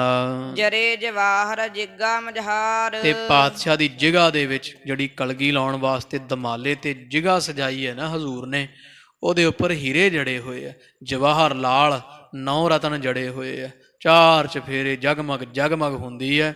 ਸੱਚੇ ਪਾਤਸ਼ਾਹ ਜੀ ਮਹਾਰਾਜੇ ਰਾਜਨ ਕੇ ਰਾਜਾ ਮਹਾਰਾਜਨ ਕੇ ਮਹਾਰਾਜਾ ਸੋਭਾ ਪਾਉਂਦੇ ਹਨ। ਕੁੰਡਨ ਡੋਲ ਕਪੋਲਨ ਉੱਪਰ। ਤੇ ਇੱਥੇ ਕਵੀ ਜੀ ਬਸ ਉਹੀ ਸ਼ਿੰਗਾਰ ਰਸ ਵੀ ਕ੍ਰਿਸ਼ਨ ਭਗਵਾਨ ਵਰਗਿਆਂ ਨੇ ਤੇ ਜਾਂ ਰਾਮਚੰਦਰ ਵਰਗਿਆਂ ਕੁੰਡਲ ਪਾਏ ਸੀ। ਗਰੀਬ ਨਵਾਜ ਮਹਾਰਾਜ ਦੇ ਕੰਨਾਂ ਵਿੱਚ ਵਾਸਤਵ ਵਿੱਚ ਕੁੰਡਲ ਹੈ ਨਹੀਂ ਸਨ, ਪਰ ਕਵੀਆਂ ਨੂੰ ਫਿਰ ਦੱਸ ਦਈਏ ਦੋਸ਼ ਨਹੀਂ ਹੁੰਦਾ, ਸ਼ਿੰਗਾਰ ਰਸ ਪੂਰਾ ਕਰਦਿਆਂ ਛੱਡੇ ਦਾ ਦੋਸ਼ ਲੱਗਦਾ ਹੁੰਦਾ। ਇਸ ਲਈ ਸ਼ਿੰਗਾਰ ਰਸ ਪੂਰਾ ਕਰਦੇ ਹੋਏ ਕਵੀ ਜੀ ਕਹਿੰਦੇ ਗੱਲਾਂ ਉੱਪਰ ਪਾਏ ਹੋਏ ਕੁੰਡਲਾਂ ਦਾ ਲਿਸ਼ਕਾਰਾ ਜਦੋਂ ਪੈਂਦਾ ਹੈ। ਮੁਕਤਾ ਗੋਲ ਜੇ ਮੋਲ ਵਿਸਾਲ। ਤੇ ਇਸ ਤਰ੍ਹਾਂ ਮਹਾਰਾਜ ਦਾ ਸਰੂਪ ਚਮਕਦਾ ਹੈ, ਜਿਨ੍ਹਾਂ ਕੁੰਡਲਾਂ ਵਿੱਚ ਐਨ ਮੋਤੀ ਪਾਏ ਹੋਏ ਆ ਗੋਲ ਆਕਾਰ ਦੇ, ਜਿਨ੍ਹਾਂ ਦੀ ਬੇਸ਼ ਕੀਮਤ ਹੈ, ਕੀਮਤ ਕਹੀ ਨਹੀਂ ਜਾ ਸਕਦੀ ਹੈ। ਤਿਮ ਮੋਤਨ ਕੀ ਮਾਲ ਗਰੇ ਮਹਿ। ਸੁੱਚੇ ਮੋਤੀਆਂ ਦੇ 5 ਲੜੀਆ ਹਾਰ ਧੰਨ ਗੁਰੂ ਹਰਗੋਬਿੰਦ ਸਾਹਿਬ ਮਹਾਰਾਜ ਦੇ ਗਲੇ ਵਿੱਚ ਪਹਿਨਿਆ ਹੈ। ਉਜਲ ਦਮਕਤ ਹੈ ਦਤ ਜਾਲ। ਚਿੱਟੇ ਰੰਗ ਦੇ ਮੋਤੀ, ਚਿੱਟੀ ਮਾਲਾ ਪਾਤਸ਼ਾਹ ਮਹਾਰਾਜ ਦੇ ਗਲੇ ਵਿੱਚ ਦਮਕਦੀ ਹੈ, ਚਮਕਦੀ ਹੈ, ਸੋਭਾ ਪਾਉਂਦੀ, ਜੋ ਵੇਖਦਾ ਵੇਖਦਾ ਰਹਿ ਜਾਂਦਾ ਹੈ। ਕੰਚਨ ਕੇ ਅੰਗਦ ਅਰ ਕੰਕਨ। ਸੋਨੇ ਦੇ ਕੜੇ ਪਹਿਨੇ ਹੋਏ ਭਾਰੇ ਗਰੀਬ ਨਵਾਜ ਮਹਾਰਾਜ ਦੇ ਹੱਥਾਂ ਵਿੱਚ, ਨਾਲ ਹੀ ਜਿਹੜੇ ਬਹੁਟੇ ਹੁੰਦੇ ਰਾਜੇ ਮਹਾਰਾਜੇ ਪਹਿਨਦੇ ਆ ਡੋਲਿਆਂ ਤੇ, ਉਹ ਪਾਤਸ਼ਾਹ ਦੇ ਪਾਏ ਹੋਏ ਸਭ ਸੋਨੇ ਦੇ ਬਣੇ ਹੋਏ ਆ। ਜੇਬ ਜਬਰ ਤੇ ਜਟਤ ਉਸਾਲ। ਉਜਾਲ ਬੜਾ ਉਜਾਲਾ ਹੋ ਰਿਹਾ ਤੇ ਜਿਹੜੀ ਉਹਦੇ ਉੱਪਰ ਜਟਤਕਾਰੀ ਹੋਈ ਹੈ, ਖਚਤਾ ਹੋਈ ਹੈ, ਜਿਹੜੇ ਸੋਨੇ ਦੇ ਉੱਪਰ ਕੋਈ ਜੜੇ ਹੋਏ ਹੀਰੇ ਜਵਾਹਰਾਤ ਪਾਏ ਹੋਏ ਹਾਰ ਦੇ ਵਿੱਚ, ਬਹੁਟਿਆਂ ਵਿੱਚ, ਜਿਗਾ ਵਿੱਚ, ਉਹਨਾਂ ਸਾਰੇ ਹੀਰਿਆਂ ਜਵਾਹਰਾਤਾਂ ਦੀ ਜਿਹੜੀ ਸੋਭਾ ਹੈ ਨਾ, ਬੜੀ ਉਜਾਲਾ ਹੋ ਰਿਹਾ ਹੈ, ਬੜਾ ਪ੍ਰਕਾਸ਼ ਹੋ ਰਿਹਾ ਹੈ। ਛਾਪ ਛਲਾਇਨ ਤੇ ਤਬ ਸ਼ਾਕਤ। ਤੇ ਮਹਾਰਾਜ ਦੀ ਛਬ ਸ਼ਾਕਤ ਬੜੀ ਸੋਭਾ, ਹੋਰ ਪਾਏ ਹੋਏ ਗਹਿਣੇ ਸੋਨਿਆਂ ਦੇ ਨਾਲ ਪਾਤਸ਼ਾਹ ਦੀ ਕਿਆ ਸੋਭਾ ਹੋ ਰਹੀ ਹੈ, ਛਾ ਰਹੀ ਹੈ। ਬਹੁਤ ਸੁੰਦਰ ਸਰੂਪ ਹੈ ਹਰਗੋਬਿੰਦ ਸਾਹਿਬ ਮਹਾਰਾਜ ਦਾ, ਸੋਹਣਾ ਕੱਦ ਕਾਠ ਹੈ, ਉੱਚੇ ਲੰਮੇ ਹੈ, ਸੁਣੱਖੇ ਬਹੁਤ ਹੈ। ਉੱਪਰੋਂ ਜਿਵੇਂ ਉਹ ਪਿੱਛੇ ਪ੍ਰਸੰਗ ਆਇਆ ਸੀ ਵੀ ਬਚਪਨ ਵਿੱਚ ਜਦੋਂ ਮਾਤਾ ਗੰਗਾ ਜੀ ਹਰਗੋਬਿੰਦ ਸਾਹਿਬ ਨੂੰ ਕੋਈ ਗਹਿਣਾ ਪਾ ਦਿੰਦੇ ਸੀ ਨਾ ਖਾਲਸਾ ਜੀ, ਤੇ ਪਤਾ ਨਹੀਂ ਸੀ ਲੱਗਦਾ ਵੀ ਗਹਿਣਾ ਪਾਇਆ ਹੱਥ 'ਚ, ਕਿਉਂਕਿ ਸਰੀਰ ਹੀ ਮਹਾਰਾਜ ਦਾ ਸੋਨੇ ਵਰਗਾ ਸੀ। ਹੱਥ ਲਾਇਆ ਪਤਾ ਲੱਗਦਾ ਸੀ ਵੀ ਹਰਗੋਬਿੰਦ ਸਾਹਿਬ ਦੇ ਸਰੀਰ 'ਤੇ ਕੋਈ ਸੋਨਾ ਪਾਇਆ, ਸਰੀਰ 'ਤੇ ਪਾਇਆ ਹੋਇਆ ਸੋਨਾ ਇਉਂ ਲੱਗਦਾ ਸੀ ਵੀ ਸਰੀਰ ਹੀ ਹੋਵੇ, ਨਾਲ ਹੀ ਮਿਲ ਜਾਂਦਾ। ਇਸ ਲਈ ਪਾਤਸ਼ਾਹ ਦੀ ਬਹੁਤ ਸੋਭਾ ਛਾ ਰਹੀ ਹੈ। ਸਰਬ ਸਰਾਹਤ ਹੇਰਤ ਬਾਲ। ਤੇ ਜਦੋਂ ਹਰਗੋਬਿੰਦ ਸਾਹਿਬ ਹੁਣ ਚੱਲੇ ਆ ਸ਼ਗਨ ਪੈਣਾ, ਜਿੰਨੀਆਂ ਮਾਈਆਂ, ਜਿੰਨੇ ਕੋਈ ਸਿੱਖ ਸੰਗਤਾਂ, ਮਾਤਾ ਗੰਗਾ ਜੀ ਦੇ ਘਰ ਵਿੱਚ ਹੈ ਗੁਰੂ ਕੇ ਮਹਿਲ, ਹਰਗੋਬਿੰਦ ਸਾਹਿਬ ਜਦੋਂ ਚੱਲੇ ਆ, ਚੱਲਦਿਆਂ ਦੀ ਸੋਭਾ ਵੇਖ ਸਭ ਬਲਿਹਾਰੇ ਸਦਕੇ, ਜਿਹੜਾ ਵੇਖਦਾ ਹਜ਼ੂਰ ਨੂੰ ਵੇਖਦਾ ਹੀ ਰਹਿ ਜਾਂਦਾ। ਸਭ ਮਾਈਆਂ ਕਹਿੰਦੀਆਂ ਮਾਤਾ ਗੰਗਾ ਤੇਰਾ ਪੁੱਤਰ ਤਾਂ ਇਉਂ ਲੱਗਦਾ ਵੀ ਜਾਣ ਲਓ ਵੀ ਅੱਜ ਪਰਮੇਸ਼ਰ ਸਾਖਸ਼ਾਤ ਉਤਰੇ ਹੁਣ, ਕਿਉਂਕਿ ਨਹੀਂ ਜਾਣਦੀਆਂ ਵੀ ਇਹ ਪਰਮੇਸ਼ਰ ਹੈ। ਤੋ ਇਸ ਤਰ੍ਹਾਂ ਦਾ ਸਰੂਪ ਵੇਖ ਇਹ ਮਾਤਾ ਗੰਗਾ ਸਾਹਿਬਜ਼ਾਦਾ ਚੱਲੇ ਆ, ਸ਼ਗਨ ਪੈਣ ਲੱਗਿਆ ਹਰਿਮੰਦਰ ਸਾਹਿਬ ਨੂੰ, ਪਰ ਸੱਚ ਜਾਣੇ ਤਾਂ ਸਾਡਾ ਮਨ ਕਰਦਾ ਅਸੀਂ ਵੀ ਨਾਲ ਚਲ ਜਾਈਏ, ਸਾਡਾ ਮਨ ਕਰਦਾ ਵੀ ਤੁਹਾਡੇ ਸਾਹਿਬਜ਼ਾਦੇ ਨੂੰ ਅੱਜ ਰਜ ਰਜ ਕੇ ਵੇਖੀ ਜਾਈਏ, ਇਤਨਾ ਸੁੰਦਰ ਸਰੂਪ ਚੜ੍ਹ ਰਹੇ ਆ। ਸਾਰੇ ਪਾਤਸ਼ਾਹ ਦੀ ਸੋਭਾ ਸਲੌਤ ਕਰ ਰਹੀਆਂ ਹਨ। ਬਿਖਤ ਆਨੰਦ ਬਿਲੰਦ ਰਿਦਾ ਲਹ। ਤੇ ਮਾਤਾ ਗੰਗਾ ਜੀ ਦਾ ਰਿਦਾ ਵੀ ਗਦ ਹੁੰਦਾ ਹੈ। ਸਾਹਿਬਜ਼ਾਦੇ ਨੂੰ ਵੇਖ ਕੇ ਮਾਤਾ ਜੀ ਬਹੁਤ ਆਨੰਦ ਲੈਂਦੇ ਹਨ। ਇਮ ਸੋ ਜਾਏ ਤ੍ਰਿਯ ਜੁਤ ਵਿੱਚ ਐਨ। ਉਹ ਸੱਚੇ ਪਾਤਸ਼ਾਹ ਮਹਾਰਾਜ ਜੀ ਘਰ ਵਿੱਚੋਂ ਇਸ ਤਰ੍ਹਾਂ ਜਾ ਰਹੇ ਹਨ। ਕਰੇ ਸੰਗ ਦਾਸਨ ਲੈ ਗਮਨੇ। 5-7 ਸਿੱਖ ਮਹਾਰਾਜ ਦੇ ਨਾਲ ਹੈ, ਤੁਰੇ ਜਦੋਂ ਤੇ ਮਗਰ ਭੀੜ ਲੱਗ ਗਈ ਸੱਚੇ ਪਾਤਸ਼ਾਹ ਦੇ ਸਿੱਖਾਂ ਦੀ। ਹਰਗੋਬਿੰਦ ਸਾਹਿਬ ਕੇਵਲ 9 ਵਰ੍ਹਿਆਂ ਦੀ ਆਜੂ ਖਾਲਸਾ ਜੀ, ਚੱਲਦੇ ਆ ਜਦੋਂ ਤੇ ਸਿੱਖ ਮੱਲੋ ਮੱਲੀ ਮਨ ਕਰਦਾ ਹਰਗੋਬਿੰਦ ਸਾਹਿਬ ਪਾਤਸ਼ਾਹ ਦੇ ਤਾਬਿਆ ਹੋ ਜਾਈਏ, ਪਿੱਛੇ ਤੁਰ ਪਈਏ। 5-7 10 15 ਹਰਿਮੰਦਰ ਸਾਹਿਬ ਨੂੰ ਜਾਂਦਿਆਂ ਹਜੂਰ ਪਾਤਸ਼ਾਹ ਮਹਾਰਾਜ ਦੇ ਪਿੱਛੇ ਹਜ਼ਾਰਾਂ ਸਿੱਖਾਂ ਦੀ ਭੀੜ ਲੱਗ ਤੁਰੀ ਹੈ। ਜਹਾਂ ਸਭਾ ਸਤਿਗੁਰ ਸੁਖ ਦੈਨ। ਤੇ ਪਾਤਸ਼ਾਹ ਹਰਗੋਬਿੰਦ ਸਾਹਿਬ ਜੀ ਪਹੁੰਚੇ ਹਰਮੰਦਰ ਸਾਹਿਬ, ਜਿੱਥੇ ਧੰਨ ਧੰਨ ਸਾਹਿਬ ਸ੍ਰੀ ਗੁਰੂ ਅਰਜਨ ਦੇਵ ਪਾਤਸ਼ਾਹ ਜੀ ਸਭਾ ਸਜਾ ਕੇ ਬੈਠੇ ਹਨ। ਸ਼੍ਰੀ ਅਰਜਨ ਬਿਨ ਉਠੇ ਸਰਬਹੀ। ਤੇ ਜਦੋਂ ਹਰਗੋਬਿੰਦ ਸਾਹਿਬ ਜੀ ਵੜੇ ਨਾ ਸਭਾ ਦੇ ਅੰਦਰ ਸਿੱਖਾਂ ਦੀ ਸਜੀ ਹੋਈ ਪੰਗਤ ਸੰਗਤ ਵਿੱਚ, ਤੇ ਜਿੰਨੀ ਸੰਗਤ ਸੀ ਸਾਰੀ ਹਰਗੋਬਿੰਦ ਸਾਹਿਬ ਮਹਾਰਾਜ ਨੂੰ ਵੇਖ ਕੇ ਖੜੇ ਹੋ ਗਏ। ਕੇਵਲ ਤੇ ਕੇਵਲ ਸੱਚੇ ਪਾਤਸ਼ਾਹ ਧੰਨ ਗੁਰੂ ਅਰਜਨ ਦੇਵ ਪਾਤਸ਼ਾਹ, ਕਿਉਂਕਿ ਪਿਤਾ ਪਰਮੇਸ਼ਰ ਹੈ, ਇਹਨਾਂ ਤੋਂ ਬਿਨ ਸਾਰੀ ਸੰਗਤ ਮਹਾਰਾਜ ਦੇ ਸਤਿਕਾਰ ਨੂੰ ਖੜੀ ਹੋ ਗਈ ਹੈ। ਹੀਰ ਪ੍ਰਤਾਪ ਨਾ ਬੈਠਿਓ ਜਾਏ। ਕਵੀ ਜੀ ਕਹਿੰਦੇ ਕਾਰਨ ਹੈ ਖੜੇ ਹੋਣ ਦਾ ਵੀ, ਹਰਗੋਬਿੰਦ ਸਾਹਿਬ ਪਾਤਸ਼ਾਹ ਦਾ ਪ੍ਰਤਾਪ ਹੀ ਇੰਨਾ ਹੈ ਵੀ ਕਿਸੇ ਤੋਂ ਰਿਹਾ ਹੀ ਨਹੀਂ ਗਿਆ ਵੀ ਬੈਠੇ ਰਹਿ ਜਾਈਏ। ਕਿਉਂਕਿ ਜਦੋਂ ਸਾਧ ਸੰਗਤ ਜੀ ਕੋ ਪ੍ਰਤਾਪੀ ਪੁਰਖ ਆਉਂਦਾ ਹੈ ਨਾ, ਤੇ ਕੋਈ ਹੈ ਜਿਹੜਾ ਕਰੜੇ ਮਨ ਵਾਲਾ ਟਿਕਿਆ ਰਵੇ, ਬਹਿ ਜਾਵੇ, ਨਹੀਂ ਤਾਂ ਦਿਲ ਦਹਿਲ ਜਾਂਦੇ ਆ ਪ੍ਰਤਾਪ ਵੇਖ ਕੇ। ਮੱਲੋ ਮੱਲੀ ਮਨ ਕਰ ਆਉਂਦਾ ਵੀ ਹੁਣ ਖੜੇ ਹੋ ਜਾਈਏ ਸਤਿਕਾਰ ਵਜੋਂ। ਹਰਗੋਬਿੰਦ ਸਾਹਿਬ ਪਾਤਸ਼ਾਹ ਦੇ ਸਭਾ ਵਿੱਚ ਵੜਦਿਆਂ ਹੀ ਸਾਰੇ ਸਿੱਖ, ਕਿਹੜਾ ਸਿੱਖ ਜਿਹਦੇ ਤੋਂ ਬੈਠਾ ਰਹਿ ਗਿਆ ਹੋਵੇ, ਮੱਲੋ ਮੱਲੀ ਮਨ ਕਰ ਆਇਆ ਪਾਤਸ਼ਾਹ ਦਾ ਤੇਜ ਪ੍ਰਤਾਪ ਵੇਖ ਕੇ, ਬੈਠਾ ਨਹੀਂ ਰਹਿ ਗਿਆ ਕੋਈ, ਸਭ ਖੜੇ ਹੋ ਗਏ ਹਨ। ਹਾਥ ਜੋੜ ਕਰ ਬੰਧਨ ਠੰਨ ਹੈ। ਸਾਰੀਆਂ ਸੰਗਤਾਂ ਨੇ ਹੱਥ ਜੋੜ ਜੋੜ ਕੇ ਧੰਨ ਗੁਰੂ ਹਰਗੋਬਿੰਦ ਸਾਹਿਬ ਮਹਾਰਾਜ ਨੂੰ ਮੱਥੇ ਟੇਕੇ ਆ। ਚੌਹਾਂ ਦੇਸ਼ ਤੇ ਦੇਖਤ ਹਰ ਖਾਏ। ਤੇ ਸੰਗਤਾਂ ਚਾਰ ਚਫੇਰਿਓਂ ਵੇਖ ਵੇਖ ਹੱਸ ਖੁਸ਼ ਹੁੰਦੀਆਂ, ਆਨੰਦ ਮਾਣਦੀਆਂ ਮਹਾਰਾਜ ਦਾ ਸਰੂਪ। ਇਹ ਜਿਹੜੇ ਕੋਈ ਬ੍ਰਾਹਮਣ ਦੇ ਲਾਗੀ ਆਏ ਬੈਠੇ ਆ, ਇਹਨਾਂ ਦੀ ਵੇਖ ਕੇ ਹੁਣ ਹੱਦ ਨਾ ਰਵੇ ਹੈਰਾਨੀ ਦੀ, ਵੀ ਐਸਾ ਪ੍ਰਤਾਪ ਤਾਂ ਅਸੀਂ ਅੱਜ ਤੱਕ ਕਿਸੇ ਰਾਜੇ ਬਾਦਸ਼ਾਹ ਜਹਾਂਗੀਰ ਦਾ ਨਹੀਂ ਵੇਖਿਆ। ਇਸ ਤਰ੍ਹਾਂ ਵੇਖ ਵੇਖ ਸਾਰੇ ਖੁਸ਼ ਹੋ ਰਹੇ ਹੈ, ਆਨੰਦ ਹੋ ਰਹੇ ਹੈ। ਬ੍ਰਾਹਮਣ ਜਿਹੜੇ ਹੈ ਜਾਂ ਜਿਹੜਾ ਕੋਈ ਆਇਆ ਹੋਇਆ ਲਾਗੀ ਨਾਲ ਸ਼ਗਨ ਲੈ ਕੇ, ਵੇਖ ਵੇਖ ਹੈਰਾਨ ਹੋ ਰਿਹਾ ਹੈ। ਪਿਤ ਕੋ ਨਮੋ ਕੀਨ ਭੇ ਠੰਡੇ। ਤੇ ਮਹਾਰਾਜ ਮਰਿਆਦਾ ਪੁਰਸ਼ੋਤਮ ਹਰਗੋਬਿੰਦ ਸਾਹਿਬਜ਼ਾਦਾ ਜੀਆਂ ਧੰਨ ਗੁਰੂ ਅਰਜਨ ਦੇਵ ਪਾਤਸ਼ਾਹ ਦੇ ਚਰਨਾਂ ਤੇ ਦੋਵੇਂ ਹੱਥ ਲਾ ਕੇ, ਚਰਨਾਂ ਦੇ ਵਿਚਕਾਰ ਸੀਸ ਰੱਖ ਕੇ ਮੱਥਾ ਟੇਕਿਆ ਤੇ ਖੜੇ ਹੋ ਗਏ ਹਨ। ਦਿਜਬਰ ਨੇ ਕਹਿ ਲਏ ਬਿਠਾਏ। ਜਿਹੜੀ ਚੌਂਕੀ ਲਿਆਂਦੀ ਸੀ ਚੰਦਨ ਦੀ, ਹਰਗੋਬਿੰਦ ਸਾਹਿਬ ਨੂੰ ਬੇਨਤੀ ਕਰਕੇ ਬ੍ਰਾਹਮਣ ਵੱਲੋਂ ਚੌਂਕੀ ਤੇ ਬਿਠਾਇਆ ਹੈ। ਚੌਂਕੀ ਪਰ ਸ਼ੋਭਿਤ ਇਮ ਲਖੀਅਤ। ਤੋ ਕਵੀ ਜੀ ਕਹਿੰਦੇ ਹਰਗੋਬਿੰਦ ਸਾਹਿਬ ਪਾਤਸ਼ਾਹ ਚੰਦਨ ਦੀ ਚੌਂਕੀ ਦੇ ਉੱਪਰ ਵੀਰ ਆਸਣ ਲਾ ਕੇ ਬੈਠੇ ਹੋਏ ਇਸ ਤਰ੍ਹਾਂ ਸ਼ੋਭ ਰਹੇ ਹਨ। ਸੁਰ ਸਮੁਦਾਇ ਸਹਿਤ ਸਰ ਆ ਰਾਏ। ਜਿਵੇਂ ਇੰਦਰ ਦੇਵਤਾ ਸਮੇਤ ਸਾਰੇ 33 ਕਰੋੜ ਦੇਵਤਿਆਂ ਦੇ ਸਿੰਘਾਸਣ ਲਾ ਕੇ ਬਹਿੰਦਾ ਹੈ। ਰੂਪ ਬਿਲੋਕਤ ਦੇਤ ਅਸ਼ੀਖਾ। ਜਿਹੜੇ ਕੋਈ ਬਜ਼ੁਰਗ ਸਿੱਖ ਹੈ ਨਾ, ਹਰਗੋਬਿੰਦ ਸਾਹਿਬ ਹੁਣ 9 ਵਰ੍ਹਿਆਂ ਦੇ ਆ, ਰੂਪ ਵੇਖ ਵੇਖ ਕੇ ਸਾਰੇ ਬਜ਼ੁਰਗ ਸਿੱਖ ਹਰਗੋਬਿੰਦ ਸਾਹਿਬ ਨੂੰ ਬੜੀਆਂ ਅਸੀਸਾਂ ਪਿਆਰ ਦੇ ਰਹੇ ਹਨ। ਜੁਗ ਜੁਗ ਜੀਵਹੁ ਗੁਰੂ ਕੋ ਨੰਦ। ਹੇ ਗੁਰੂ ਅਰਜਨ ਦੇਵ ਪਾਤਸ਼ਾਹ ਦੇ ਨੰਦਨ ਪੁੱਤਰ, ਧੰਨ ਗੁਰੂ ਰਾਮਦਾਸ ਮਹਾਰਾਜ ਸੱਚੇ ਪਾਤਸ਼ਾਹ ਜੀਆਂ ਦੇ ਪੋਤਰੇ, ਸੋਢ ਵੰਸ਼ ਦੇ ਸ਼ਿੰਗਾਰ ਚੰਨ ਸਰੀਖੇ ਸਰੂਪ ਵਾਲੇ ਧੰਨ ਗੁਰੂ ਹਰਗੋਬਿੰਦ ਸਾਹਿਬ ਮਹਾਰਾਜ ਜੁਗ ਜੁਗ ਜੀਵੋ, ਲੰਮੀਆਂ ਉਮਰਾਂ ਮਾਣੋ, ਤੁਹਾਨੂੰ ਦੁੱਖ ਨਾ ਵੇਖਣਾ ਪਵੇ। ਆਪ ਸਾਡੇ ਸੱਚੇ ਪਾਤਸ਼ਾਹ ਧੰਨ ਗੁਰੂ ਅਰਜਨ ਦੇਵ ਗਰੀਬ ਨਵਾਜ ਦੇ ਸਾਹਿਬਜ਼ਾਦੇ ਹੋ। ਇਹ ਉਤਸਵ ਹਮ ਅਤਸ਼ੈ ਹੀਰਨ ਕਰ ਹੈ। ਤੇ ਇਹ ਜਿਹੜਾ ਉਤਸਵ ਹੈ ਨਾ, ਵੀ ਸਾਡੇ ਉਹ ਕਹਿੰਦੇ ਵੱਡੇ ਭਾਗ ਹੈ, ਸੰਗਤ ਕਹਿੰਦੀ ਹੈ ਵੀ ਸਾਡੇ ਵੱਡੇ ਭਾਗ ਹੈ ਵੀ ਸਾਨੂੰ ਆਹ ਦਿਹਾੜਾ ਵੇਖਣ ਦਾ ਸੁਭਾਗ ਪ੍ਰਾਪਤ ਹੋ ਰਿਹਾ। ਵੱਡੇ ਹੈ ਸਾਡੇ ਭਾਗ, ਕਰਮ ਪਿਛਲਾ ਚੰਗਾ ਕੀਤਾ ਹੈ।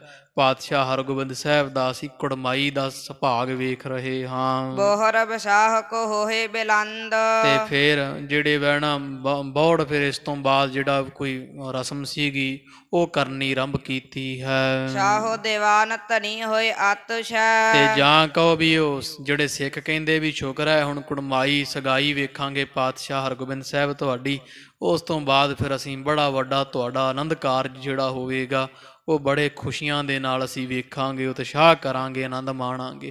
ਇਧਰ ਸਾਧ ਸੰਗਤ ਜੀ ਜਿਹੜਾ ਸ਼ਾਹੋ ਹੈ ਨਾ ਜਹਾਂਗੀਰ, ਕਿਉਂਕਿ ਸਿੱਖ ਕਹਿੰਦੇ ਆ ਵੀ ਪਾਤਸ਼ਾਹ ਜਿਹੜਾ ਜਹਾਂਗੀਰ ਆ ਉਹਦਾ ਦੀਵਾਨ ਹੈ ਚੰਦੂ, ਸੁਣਿਆ ਉਹ ਵੀ ਬਹੁਤ ਧਨ ਵਾਲਾ ਹੈ, ਬੜਾ ਧਨਾੜ ਹੈ, ਰਾਜਿਆਂ ਵਰਗਾ ਉਹਦਾ ਠਾਠ ਬਾਠ ਹੈ। ਇਤ ਸਤਿਗੁਰ ਕੋ ਘਰ ਧਨਵੰਤ। ਤੇ ਸਿੱਖ ਕਹਿੰਦੇ ਇੱਧਰ ਸਾਡੇ ਪਾਤਸ਼ਾਹ ਦਾ ਕਿਹੜਾ ਘਰ ਘੱਟ ਹੈ, ਗਰੀਬ ਨਵਾਜ ਸੱਚੇ ਪਾਤਸ਼ਾਹ ਮਹਾਰਾਜ ਵੀ ਤਰਲੋਕੀ ਦੇ ਮਾਲਕ ਹਨ, ਮਾਇਆ ਜਿਨ੍ਹਾਂ ਦੇ ਚਰਨ ਪਰਸਦੀ ਹੈ। ਮੰਗਲ ਹੋਏ ਬ੍ਰਿੰਦ ਨਰ ਸੁਖ ਲਹੈ। ਤੇ ਬੜੇ ਜਿਹੜੇ ਮੰਗਲ ਹੋ ਰਹੇ ਆ, ਬੜੀਆਂ ਖੁਸ਼ੀਆਂ ਆਨੰਦ ਹੋ ਰਹੇ ਹਨ।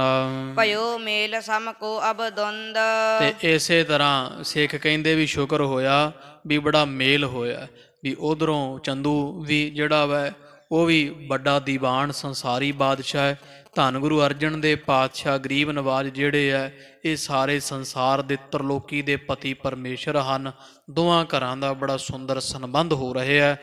ਵਿਵਾਹ ਆਨੰਦ ਕਾਰਜ ਵੇਖਣ ਦਾ ਬਹੁਤ ਆਨੰਦ ਆਵੇਗਾ। ਸਤਿਗੁਰ ਮੁਖ ਦਿਜ ਨਯਨ ਲਗਾਏ। ਦੇਸ਼ ਨੈਣ ਲਗਾਏ।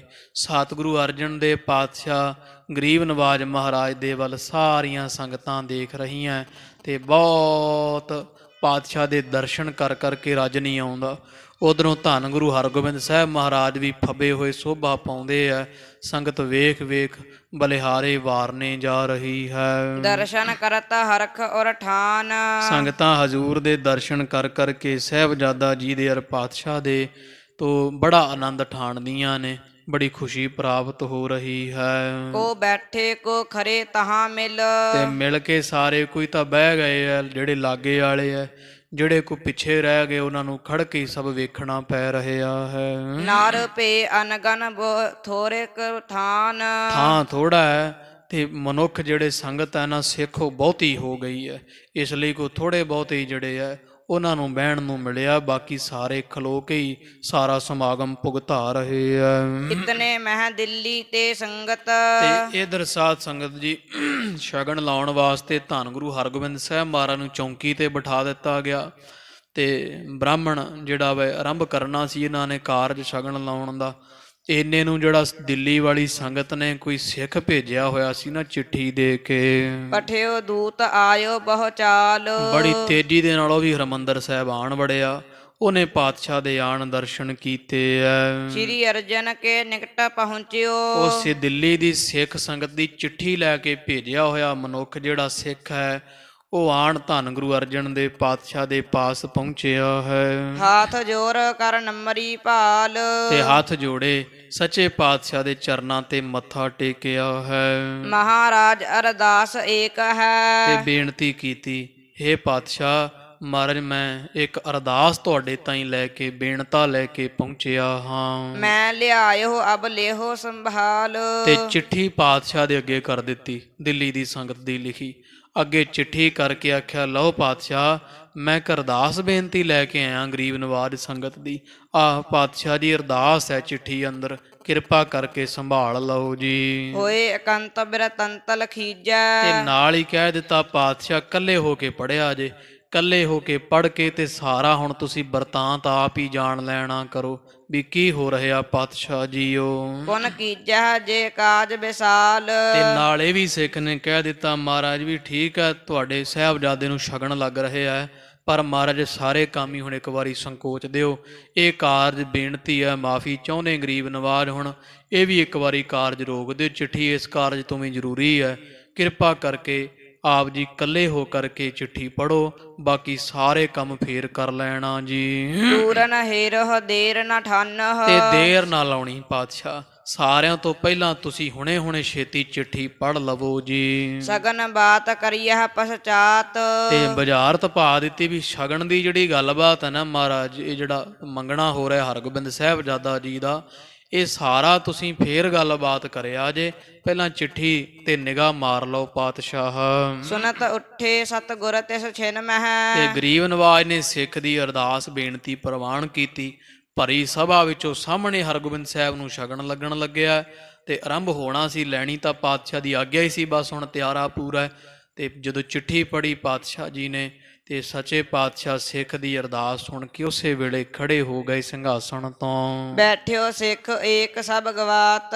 ਗਿਆਤ ਕਵੀ ਜੀ ਕਹਿੰਦੇ ਵੀ ਜਦੋਂ ਮਹਾਰਾਜ ਉੱਠੇ ਨਾ ਸਿੰਘਾਸਣ ਤੋਂ ਤੇ ਜਿਹੜੀ ਉਹ ਸਭਾ ਸੀ ਜਿੱਥੇ ਸਾਰੇ ਸਿੱਖ ਬੈਠੇ ਹੋਏ ਆ, ਉਹ ਸੰਗਤ ਦੇ ਵਿੱਚ ਇੱਕ ਬੜਾ ਜਾਨੀ ਜਾਣ ਕਹਿ ਲਓ ਜਾਂ ਪੂਰਾ ਬ੍ਰਹਮ ਗਿਆਨੀ ਕੋ ਕਮਾਈ ਵਾਲਾ ਸਿੱਖ ਵੀ ਸੰਗਤ ਵਿੱਚ ਬੈਠਾ ਹੋਇਆ ਸੀ, ਜਿਹੜਾ ਸਾਰਾ ਕੁਝ ਜਾਣੀ ਵੀ ਕਈ ਸੁਭਾਅ ਬਾਣੀ ਪੜ੍ਹ ਕੇ ਇਹੋ ਜਿਹਾ ਬਣਿਆ ਹੋਇਆ ਸੀ ਵੀ ਸੁਤੇ ਹੀ ਜਾਣ ਗਿਆ ਸੀ ਵੀ ਕੀ ਹੋਣ ਵਾਲਾ ਹੈ। ਪਾਤਸ਼ਾਹ ਨੂੰ ਸਿੱਖ ਨੇ ਚਿੱਠੀ ਫੜਾਈ ਹੈ। ਧੰਨ ਗੁਰੂ ਅਰਜਨ ਦੇਵ ਪਾਤਸ਼ਾਹ ਤਾਂ ਜਾਣੀ ਜਾਣੀ ਹੈ, ਪਰ ਮਹਾਰਾਜ ਦੇ ਸਿੱਖ ਵੀ ਕਿੱਡੀ ਵਡਿਆਈ ਵਾਲੇ ਹੈ। ਇੱਕ ਸਿੱਖ ਕਵੀ ਜੀ ਕਹਿੰਦੇ ਸੰਗਤ ਵਿੱਚ ਬੈਠਾ ਹੈ, ਜਦੋਂ ਮਹਾਰਾਜ ਨੂੰ ਉੱਠਦਿਆਂ ਵੇਖਿਆ ਹੈ। ਭੂਤ ਭਵਿੱਖਤ ਵਰਤਹ ਜਾਣਤ, ਇਹ ਜਾਣਦਾ ਸੀ ਪਿਛਾਂ ਵੀ ਕੀ ਵਰਤਿਆ ਤੇ ਗਾਂ ਵੀ ਕੀ ਵਰਤਣਾ। ਬਹੁਤ ਬ੍ਰਹਮ ਗਿਆਨੀ ਕੋਈ ਬੈਠਾ ਸਿੱਖ ਸੰਗਤ ਦੇ ਅੰਦਰ। ਬੇਪਰਵਾਹੋ ਸਦਾ ਚਿਤ ਸ਼ਾਂਤ, ਤੇ ਸਾਧੂ ਜਿਹੜੇ ਹੁੰਦੇ ਬੇਪਰਵਾਹ ਹੈ, ਵੀ ਪਰਵਾਹ ਨਾਹੀਂ ਕਿਸੇ ਕਰੀ ਬਾਝ ਸੱਚੇ, ਨਾ ਰੰਗ ਹੱਸੈ ਰੰਗ ਰੋਵੈ ਚੁੱਪ ਪੀ ਕਰ ਜਾਏ। ਬੇਪਰਵਾਹ ਗੁਰਮੁਖ ਪਿਆਰਾ ਸੰਗਤ ਦੇ ਵਿੱਚ ਬੈਠਾ ਹੋਇਆ, ਚਿੱਤ ਦਾ ਐਨ ਸ਼ਾਂਤ ਹੈ। ਮਗਨ ਰਹਿ ਗੁਰ ਸ਼ਬਦ ਬਿਖੈ ਨਿਤ, ਬੜੀ ਬਿਰਤੀ ਵਾਲਾ ਬਾਣੀ ਪੜ੍ਹਨ ਵਾਲਾ ਤੇ ਸਦਾ ਪਾਤਸ਼ਾਹ ਦੀ ਗੁਰਬਾਣੀ ਪੜ੍ਹਦਾ ਰਹਿੰਦਾ ਹੈ ਤੇ ਪਾਤਸ਼ਾਹ ਦੀ ਬਾਣੀ ਦੇ ਵਿੱਚ ਹੀ ਸੁਰਤੀ ਨੂੰ ਮਗਨ ਰੱਖਦਾ, ਲਿਵ ਲਾ ਕੇ ਬੋਲਦਾ ਚੱਲਦਾ ਘੱਟ ਕਿਸੇ ਦੇ ਨਾਲ। ਮਨ ਗੁਰ ਚਰਨ ਬਿਖੈ ਦਿਨ ਰਾਤ, ਤੇ ਇਹਦਾ ਮਨ ਜਿਹੜਾ ਨਾ ਗੁਰੂ ਅਰਜਨ ਦੇਵ ਮਹਾਰਾਜ ਦੇ ਚਰਨਾਂ ਵਿੱਚ ਹੀ ਲੱਗਿਆ ਰਹਿੰਦਾ, ਦਿਨ ਹੋਵੇ ਰਾਤ ਹੋਵੇ। ਉਠਤ ਦੇਖ ਕਰ ਬੋਲਿਓ ਗੁਰ ਸੋ, ਤੇ ਜਦੋਂ ਗੁਰੂ ਅਰਜਨ ਦੇਵ ਪਾਤਸ਼ਾਹ ਜੀ ਸਿੰਘਾਸਣ ਤੋਂ ਉੱਠੇ ਨਾ ਸਤ ਸੰਗਤ ਜੀ, ਪਾਤਸ਼ਾਹ ਨੂੰ ਉੱਠਦਿਆਂ ਵੇਖ ਕੇ ਇਹ ਸਿੱਖ ਬੋਲਿਆ ਹੈ। ਛਪੀ ਨਾ ਰਹਿ ਪ੍ਰਭੂ ਇਹ ਬਾਤ, ਕਹਿੰਦਾ ਹੇ ਗੁਰੂ ਅਰਜਨ ਦੇਵ ਮਹਾਰਾਜ, ਚਿੱਠੀ ਮਹਾਰਾਜ ਨੇ ਖੀਸੇ 'ਚ ਪਾ ਲਈ ਨਾ, ਤੇ ਕਹਿੰਦਾ ਮਹਾਰਾਜ ਜਿੰਨੀਆਂ ਮਰਜ਼ੀ ਚਿੱਠੀਆਂ ਲਕੋ ਲਓ, ਇਹ ਗੱਲ ਹੁਣ ਕਿਸੇ ਤੋਂ ਲੁਕੀ ਛੁਪੀ ਨਹੀਂ ਰਹਿਣੀ, ਸਭ ਤਾਈਂ ਪ੍ਰਗਟ ਹੋ ਜਾਣੀ ਹੈ। ਸ਼ਰਧਾਹੀਨ ਹੰਕਾਰ ਪਾਤ ਕੀ, ਕਿਉਂਕਿ ਸ਼ਰਧਾ ਹੈ ਨਹੀਂ ਉਹਦੇ ਵਿੱਚ, ਤੇ ਸਿਰੇ ਦਾ ਪਾਪੀ ਹੈ। ਜਿਸ ਧੀ ਦਾ ਤੁਸੀਂ ਰਿਸ਼ਤਾ ਲੈਣ ਲੱਗੇ ਉਹਦਾ ਬਾਪ। ਸਾਰੀ ਸਭਾ ਵਿੱਚ ਇਹ ਸਿੱਖ ਨੇ ਬਚਨ ਕੀਤੇ ਵੀ ਪਾਤਸ਼ਾਹ ਬੇਸ਼ੱਕ ਚਿੱਠੀ ਤੁਸੀਂ ਖੀਸੇ 'ਚ ਪਾ ਕੇ ਸਾਥੋਂ ਲੁਕੋ ਲਈ ਹੈ, ਪਰ ਮਹਾਰਾਜ ਇਹ ਗੱਲ ਹੁਣ ਲੁਕੀ ਛੁਪੀ ਨਹੀਂ ਜੇ ਰਹਿਣੀ। ਸਿਰੇ ਦਾ ਹੰਕਾਰੀ, ਕੋਈ ਸ਼ਰਧਾ ਨਹੀਂ ਚੰਦੂ ਦੇ ਮਨ ਵਿੱਚ, ਹੰਕਾਰੀ ਹੈ, ਬੜਾ ਵੱਡਾ ਪਾਪੀ ਹੈ। ਤਿਸ ਕੀ ਸੁਤਾ ਨਾ ਲੇਹੋ ਹਿਤ ਤਾਤ, ਮਹਾਰਾਜ ਆਪਣੇ ਪੁੱਤਰ ਸਾਹਿਬਜ਼ਾਦਾ ਹਰਗੋਬਿੰਦ ਸਾਹਿਬ ਵਾਸਤੇ ਉਸ ਹੰਕਾਰੀ ਚੰਦੂ ਦੀ ਧੀ ਦਾ ਰਿਸ਼ਤਾ ਨਾ ਤੁਸੀਂ ਪ੍ਰਵਾਨ ਕਰੋ ਜੀ। ਟੱਕਰ ਹਤਹ ਚਬਾਰੇ ਸੋ ਨਿਤ, ਤੇ ਚਬਾਰੇ ਨਾਲ ਮਾਰੀ ਜਾਵੇ ਟੱਕਰਾਂ। ਵੇਖੋ ਇਹ ਵੀ ਦੱਸ ਦਿੱਤਾ ਵੀ ਆਪਦੇ ਆਪ ਨੂੰ ਚਬਾਰਾ ਦੱਸਦਾ।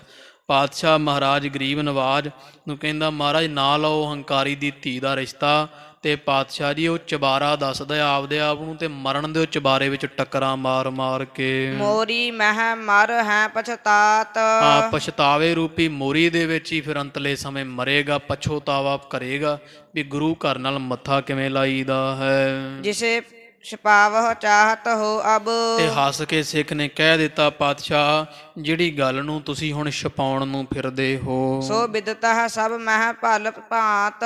ਤੇ ਇਹ ਵੀ ਵੇਖੋ ਦੱਸ ਦਿੱਤਾ ਵੀ ਉਹ ਉਸੇ ਨੇ ਤੁਹਾਨੂੰ ਸ਼ਹੀਦ ਕਰਵਾਉਣਾ। ਵੀ ਪਾਤਸ਼ਾਹ ਤਾਂ ਜਾਣਦੇ ਹੀ ਆ, ਪਰ ਸਿੱਖਾਂ ਦੀ ਵੀ ਕਿੱਡੀ ਕਰਨੀ ਆ।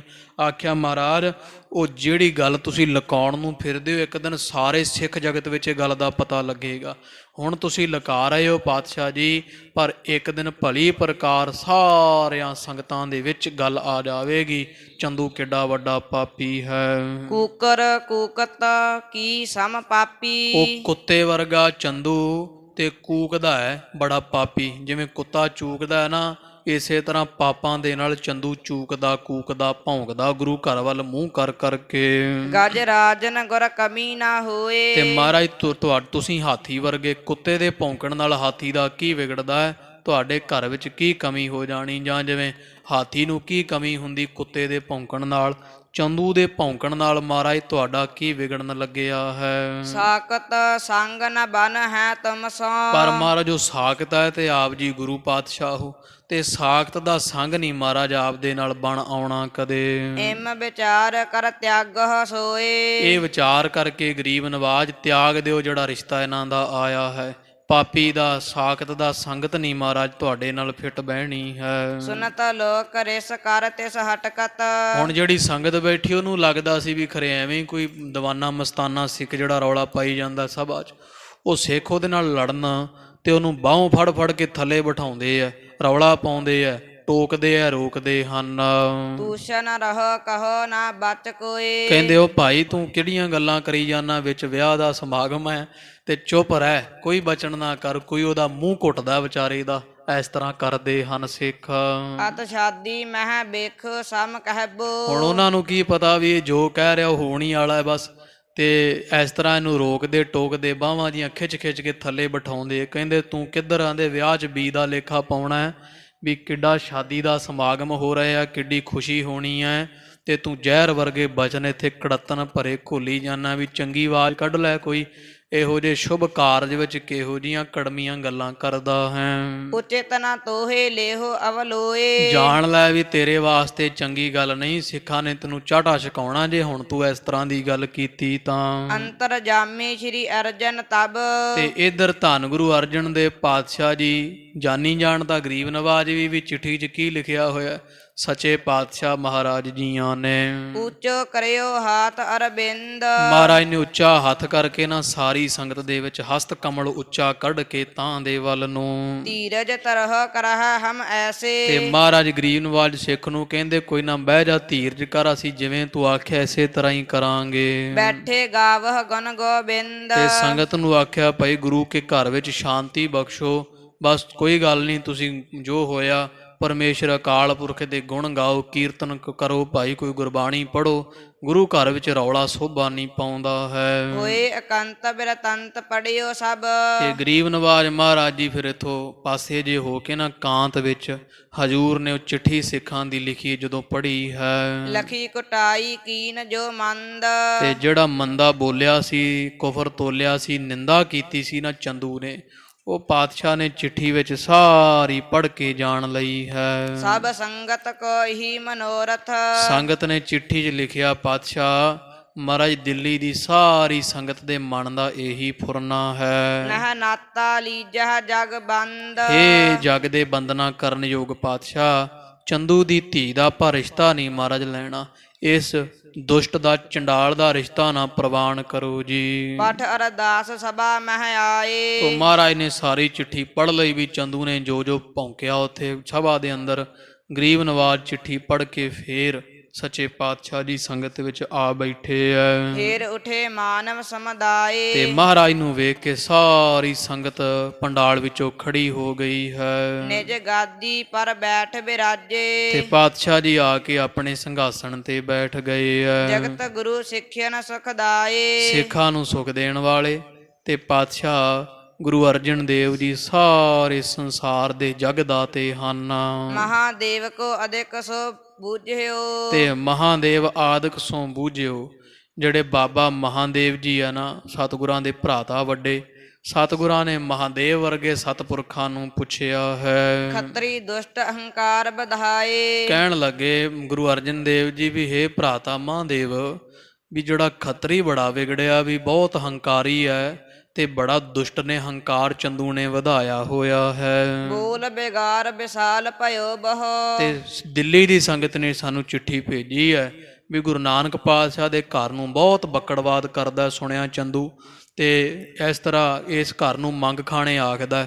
ਤੋ ਬੜਾ ਬੋਲ ਵਿਗਾੜ ਜਿਹੜਾ ਚਿੱਠੀ ਦੇ ਰਾਹੀਂ ਸਾਨੂੰ ਪਤਾ ਲੱਗਿਆ ਹੈ। ਨਹ ਨਾਤੋ ਲੈਨੋ ਬਨਿਆਏ। ਇਹ ਭਰਾਤਾ ਮਹਾਦੇਵ ਜੀ ਵੀ ਇਹੋ ਜਿਹੇ ਦੁਸ਼ਟ ਦਾ ਜਿਹੜਾ ਗੁਰੂ ਘਰ ਨੂੰ ਨਹੀਂ ਸਿਰ ਝੁਕਾਉਂਦਾ, ਗੁਰੂ ਨਾਨਕ ਪਾਤਸ਼ਾਹ ਦੇ ਘਰ ਨੂੰ ਮੰਗ ਖਾਣਿਆਂ ਕਵੇ ਜਾਂ ਆਪਦੇ ਆਪ ਨੂੰ ਚਬਾਰਾ ਤੇ ਗੁਰੂ ਨਾਨਕ ਪਾਤਸ਼ਾਹ ਦੇ ਘਰ ਨੂੰ ਖੂਹ ਦੀ ਮੋਰੀ ਦੱਸੇ, ਇਹੋ ਜਿਹੇ ਦੁਸ਼ਟ ਦਾ ਰਿਸ਼ਤਾ ਲੈਣਾ ਨਹੀਂ ਬਾਣਾ ਹੁੰਦਾ। ਤੇ ਸਲਾਹ ਦੇ ਰੂਪ ਵਿੱਚ ਨਾ ਬਾਬਾ ਮਹਾਦੇਵ ਜੀ ਤੋਂ ਸਤਿਗੁਰੂ ਅਰਜਨ ਦੇਵ ਪਾਤਸ਼ਾਹ ਜੀ, ਕਿਉਂਕਿ ਫਿਰ ਵੀ ਵੱਡੇ ਭਰਾ ਹੈ, ਸਤਿਗੁਰਾਂ ਨੇ ਪੁੱਛਣਾ ਕੀਤਾ ਹੈ। ਮਹਾਦੇਵ ਬ੍ਰਿਪਸਾਲੋ ਆਦਿਕ। ਇਹ ਸੁਣ ਕੇ ਧੰਨ ਬਾਬਾ ਮਹਾਦੇਵ, ਦੂਜੇ ਧੰਨ ਧੰਨ ਬ੍ਰਹਮ ਗਿਆਨੀ ਬਾਬਾ ਬੁੱਢਾ ਸਾਹਿਬ ਜੀ, ਭਾਈ ਗੁਰਦਾਸ ਜੀ, ਭਾਈ ਜਿਹੜੇ ਪੈੜਾ ਜੀ ਵਰਗੇ, ਭਾਈ ਪੁਰਾਣਾ ਜੀ ਵਰਗੇ, ਬਾਬਾ ਵਿਧੀ ਚੰਦ ਜੀ ਵਰਗੇ, ਭਾਈ ਸਾਲੋ ਜੀ ਵਰਗੇ ਜਿਹੜੇ ਗੁਰਮੁਖ ਪਿਆਰੇ ਐ, ਸਭੇ ਨੇ ਸਲਾਹ ਦਈ ਤਿਸ ਭਾਏ। ਸਾਰਿਆਂ ਨੇ ਫਿਰ ਇਸੇ ਤਰ੍ਹਾਂ ਸਲਾਹ ਦਿੱਤੀ ਸੱਚੇ ਪਾਤਸ਼ਾਹ ਮਹਾਰਾਜ ਨੂੰ। ਇਹ ਸਾਰੇ ਜਿਹੜੇ ਮੋਹਰੀ ਸਿੱਖ ਹੈ ਨਾ, ਭਾਈ ਗੁਰਦਾਸ, ਬਾਬਾ ਬੁੱਢਾ ਸਾਹਿਬ, ਮਹਾਦੇਵ ਜੀ, ਇਹੋ ਜਿਹੇ ਗੁਰਮੁਖ ਹੱਥ ਜੋੜ ਕੇ ਕਹਿਣ ਲੱਗੇ ਹਨ, ਰਾਵਰ ਜਾਨਤ ਮੂਢ ਗਮਾਨੀ। ਮਹਾਰਾਜ ਠੀਕ ਹੈ, ਆਪ ਤਾਂ ਜਾਨੀ ਜਾਣੋ, ਤੁਸੀਂ ਚੰਗੀ ਤਰ੍ਹਾਂ ਜਾਣਦੇ ਹੋ ਪਾਤਸ਼ਾਹ ਵੀ ਹੰਕਾਰੀ ਹੈ, ਚੰਦੂ ਦੂਜਾ ਮੂਰਖ ਹੈ, ਮਤ ਨਹੀਂ ਅਗਿਆਨੀ ਹੈ। ਦੇਹ ਸੰਬੰਧ ਨੀਕੋ ਨਾ ਸਹਾਏ। ਮਹਾਰਾਜ ਵੀ ਇਹਦਾ ਲਿਆ ਹੈ ਰਿਸ਼ਤਾ ਚੰਗਾ ਨਹੀਂ ਹੋਵੇਗਾ, ਵੀ ਕੱਲ ਨੂੰ ਮਹਾਰਾਜ ਗੁਰੂ ਘਰ 'ਚ ਦਖਲ ਦੇਵੇਗਾ, ਰਾਜਸੀ ਬੰਦਾ ਤੇ ਇੱਥੇ ਮਹਾਰਾਜ ਸਿੱਖਾਂ ਨੂੰ ਤੰਗ ਕਰੇਗਾ, ਆਪਦੀ ਧੌਂਸ ਜਮਾਏਗਾ, ਕਿਉਂਕਿ ਇਹਨੂੰ ਉੱਥੇ ਵੀ ਸੁਰ ਝੁਕਦੇ ਨੇ, ਆਖਣਾ ਮੈਨੂੰ ਇੱਥੇ ਵੀ ਸਲਾਮ ਜਿਹੜਾ ਹੋਇਆ ਕਰੇ। ਜਿਵੇਂ ਕੋਈ ਜਿਹੜਾ ਕੋਈ ਰਾਜਸੀ ਬੰਦਾ ਲੀਡਰ, ਉਹ ਆਪ ਜਿਹੜਾ ਉੱਥੇ ਜਿਵੇਂ ਕੋਈ ਬੈਠਕਾਂ ਹੁੰਦੀਆਂ ਇਹਨਾਂ ਦੀਆਂ, ਤਾਂ ਉਹਦੇ ਵਿੱਚ ਸਤਿਕਾਰ ਹੁੰਦਾ, ਉਹਨੂੰ ਐਂ ਹੁੰਦਾ ਵੀ ਗੁਰੂ ਘਰ ਵੀ ਮੇਰਾ ਵਿਸ਼ੇਸ਼ ਨਾਂ ਲਿਆ ਜਾਵੇ, ਮੈਨੂੰ ਕੁਰਸੀ ਛੱਡੀ ਜਾਵੇ, ਮੈਂ ਵੱਡਾ ਜੀ ਸਾਰਿਆਂ ਤੋਂ। ਤੋ ਸਿੱਖਾਂ ਨੇ ਬੇਨਤੀ ਕੀਤੀ ਮਹਾਰਾਜ ਵੀ ਇਹ ਕੱਲ੍ਹ ਨੂੰ ਫਿਰ ਸਤਿਕਾਰ ਭਾਲੇਗਾ, ਸਿੱਖਾਂ ਦਾ ਨਰਾਦਰ ਕਰੇਗਾ। ਜਿਹੜਾ ਤੁਹਾਡਾ ਸਤਿਕਾਰ ਨਹੀਂ ਕਰਦਾ ਪਾਤਸ਼ਾਹ ਦੀ, ਸਿੱਖਾਂ ਦਾ ਕੀ ਲੱਗਦਾ? ਐਸੇ ਬਚਨ ਬਾਬਾ ਬੁੱਢਾ ਸਾਹਿਬ ਜੀ ਵਰਗੇ ਆਖੇ ਹੈ ਵੀ ਇਹ ਕੀਤਾ ਹੋਇਆ ਰਿਸ਼ਤਾ ਮਹਾਰਾਜ ਚੰਗਾ ਨਹੀਂ ਹੋਵੇਗਾ, ਇਹ ਮਹਾਰਾਜ ਸੋਭਨੀਕ ਨਹੀਂ ਹੈ। ਗ੍ਰਹਿ ਭੇਖਤ ਬੋਲਿਓ ਪਾਂਧਾ। ਇੰਨੇ ਨੂੰ ਹੁਣ ਪਾਂਡੇ ਨੇ ਵੇਖਿਆ ਵੀ ਕੰਮ ਵਿਗੜ ਚੱਲਿਆ, ਵਿਚੋਲੇ ਹੈ, ਤੇ ਬ੍ਰਾਹਮਣ ਬੋਲ ਪਿਆ, ਕਹਿੰਦਾ ਮਹਾਰਾਜ ਸ਼ੁਭ ਮਹੂਰਤ ਨਿਕਲਿਆ ਜਾਂਦਾ, ਜਰਾ ਜਲਦੀ ਕਰੋ ਜੀ। ਸੁੰਦਰ ਸਮੋ ਨਾ ਇਹ ਬਿਦ ਜਾਏ। ਮਹਾਰਾਜ ਵੀ ਸੁੰਦਰ ਸਮਾਂ ਹੈ ਤੇ ਹੁਣ ਛੇਤੀ ਸਗਨ ਲਾ ਦਈਏ, ਕਿਉਂਕਿ ਜਾਣ ਲਿਆ ਵੀ ਹੁਣ ਇਹ ਤਾਂ ਇਹਨਾਂ ਨੂੰ ਤਾਂ ਪਤਾ ਹੀ ਸੀ ਵੀ ਚੰਦੂ ਉੱਥੇ ਕੀ ਬੋਲਦਾ ਪਿਆ, ਪਰ ਉਹਨਾਂ ਨੂੰ ਇਹ ਨਹੀਂ ਸੀ ਪਤਾ ਵੀ ਉੱਥੇ ਸਿੱਖ ਚਿੱਠੀ ਲੈ ਕੇ ਇੱਥੇ ਦੱਸ ਦੇਣਗੇ ਸਾਰਾ ਕੁਝ। ਤੇ ਜਦੋਂ ਸਾਰਾ ਭਾਂਡਾ ਫੁੱਟ ਗਿਆ ਚੰਦੂ ਦਾ, ਤੇ ਮਹਾਰਾਜ ਨੇ ਸਭਾ ਵਿੱਚ ਵੀ ਕਹਿ ਦਿੱਤਾ ਵੀ ਚੰਦੂ ਇਸ ਤਰ੍ਹਾਂ ਬੋਲਦਾ, ਇਹ ਚਲਾਕ ਬਣਦੇ ਚੁਸਤਰ ਵਿਚੋਲਾ। ਬ੍ਰਾਹਮਣ ਕਹਿੰਦਾ ਮਹਾਰਾਜ ਮਹੂਰਤ ਨਿਕਲਿਆ ਜਾਂਦਾ ਹੈ, ਹੁਣ ਦੇਰੀ ਨਾ ਕੀਤੀ ਜਾਵੇ, ਸ਼ਗਨ ਲਾਇਆ ਜਾਵੇ ਜੀ। ਤਿਲਕ ਕਰਾਵਹੁ ਅਬ ਨਿਜ ਸੁਤ ਕੇ। ਚਲੋ ਮਹਾਰਾਜ ਆਪ ਜੀ ਹੁਣ ਕਰੋ ਦਇਆ, ਆਗਿਆ ਦਿਓ ਤੇ ਤੁਹਾਡੇ ਸਾਹਿਬਜ਼ਾਦੇ ਨੂੰ ਸ਼ਗਨ ਦਾ ਤੇ ਕੇਸਰ ਦਾ ਤਿਲਕ ਲਾਇਆ ਜਾਵੇ। ਬਨਹਿ ਸੰਬੰਧ ਬਿਗਨ ਬਿਨ ਸਾਏ। ਤੇ ਮਹਾਰਾਜ ਲੋਕ ਤਾਂ ਰੌਲਾ ਪਾਈ ਜਾਂਦੇ ਹੁੰਦੇ ਆ, ਤੇ ਜਦੋਂ ਤੁਹਾਡਾ ਰਿਸ਼ਤਾ ਨਾਤਾ ਤੁਸੀਂ ਸੰਬੰਧੀ ਕੁੜਮ ਬਣ ਗਏ, ਤੇ ਰਹਿੰਦੇ ਜਿਹੜੇ ਕੋ ਮਾੜੇ ਮੋਟੇ ਵਿਗਣ ਹੁੰਦੇ ਆ ਆਪੇ ਹੀ ਰਿਸ਼ਤੇਦਾਰੀ ਬਣੀ ਤੋਂ ਨਿਕਲ ਜਾਂਦੇ ਹਨ।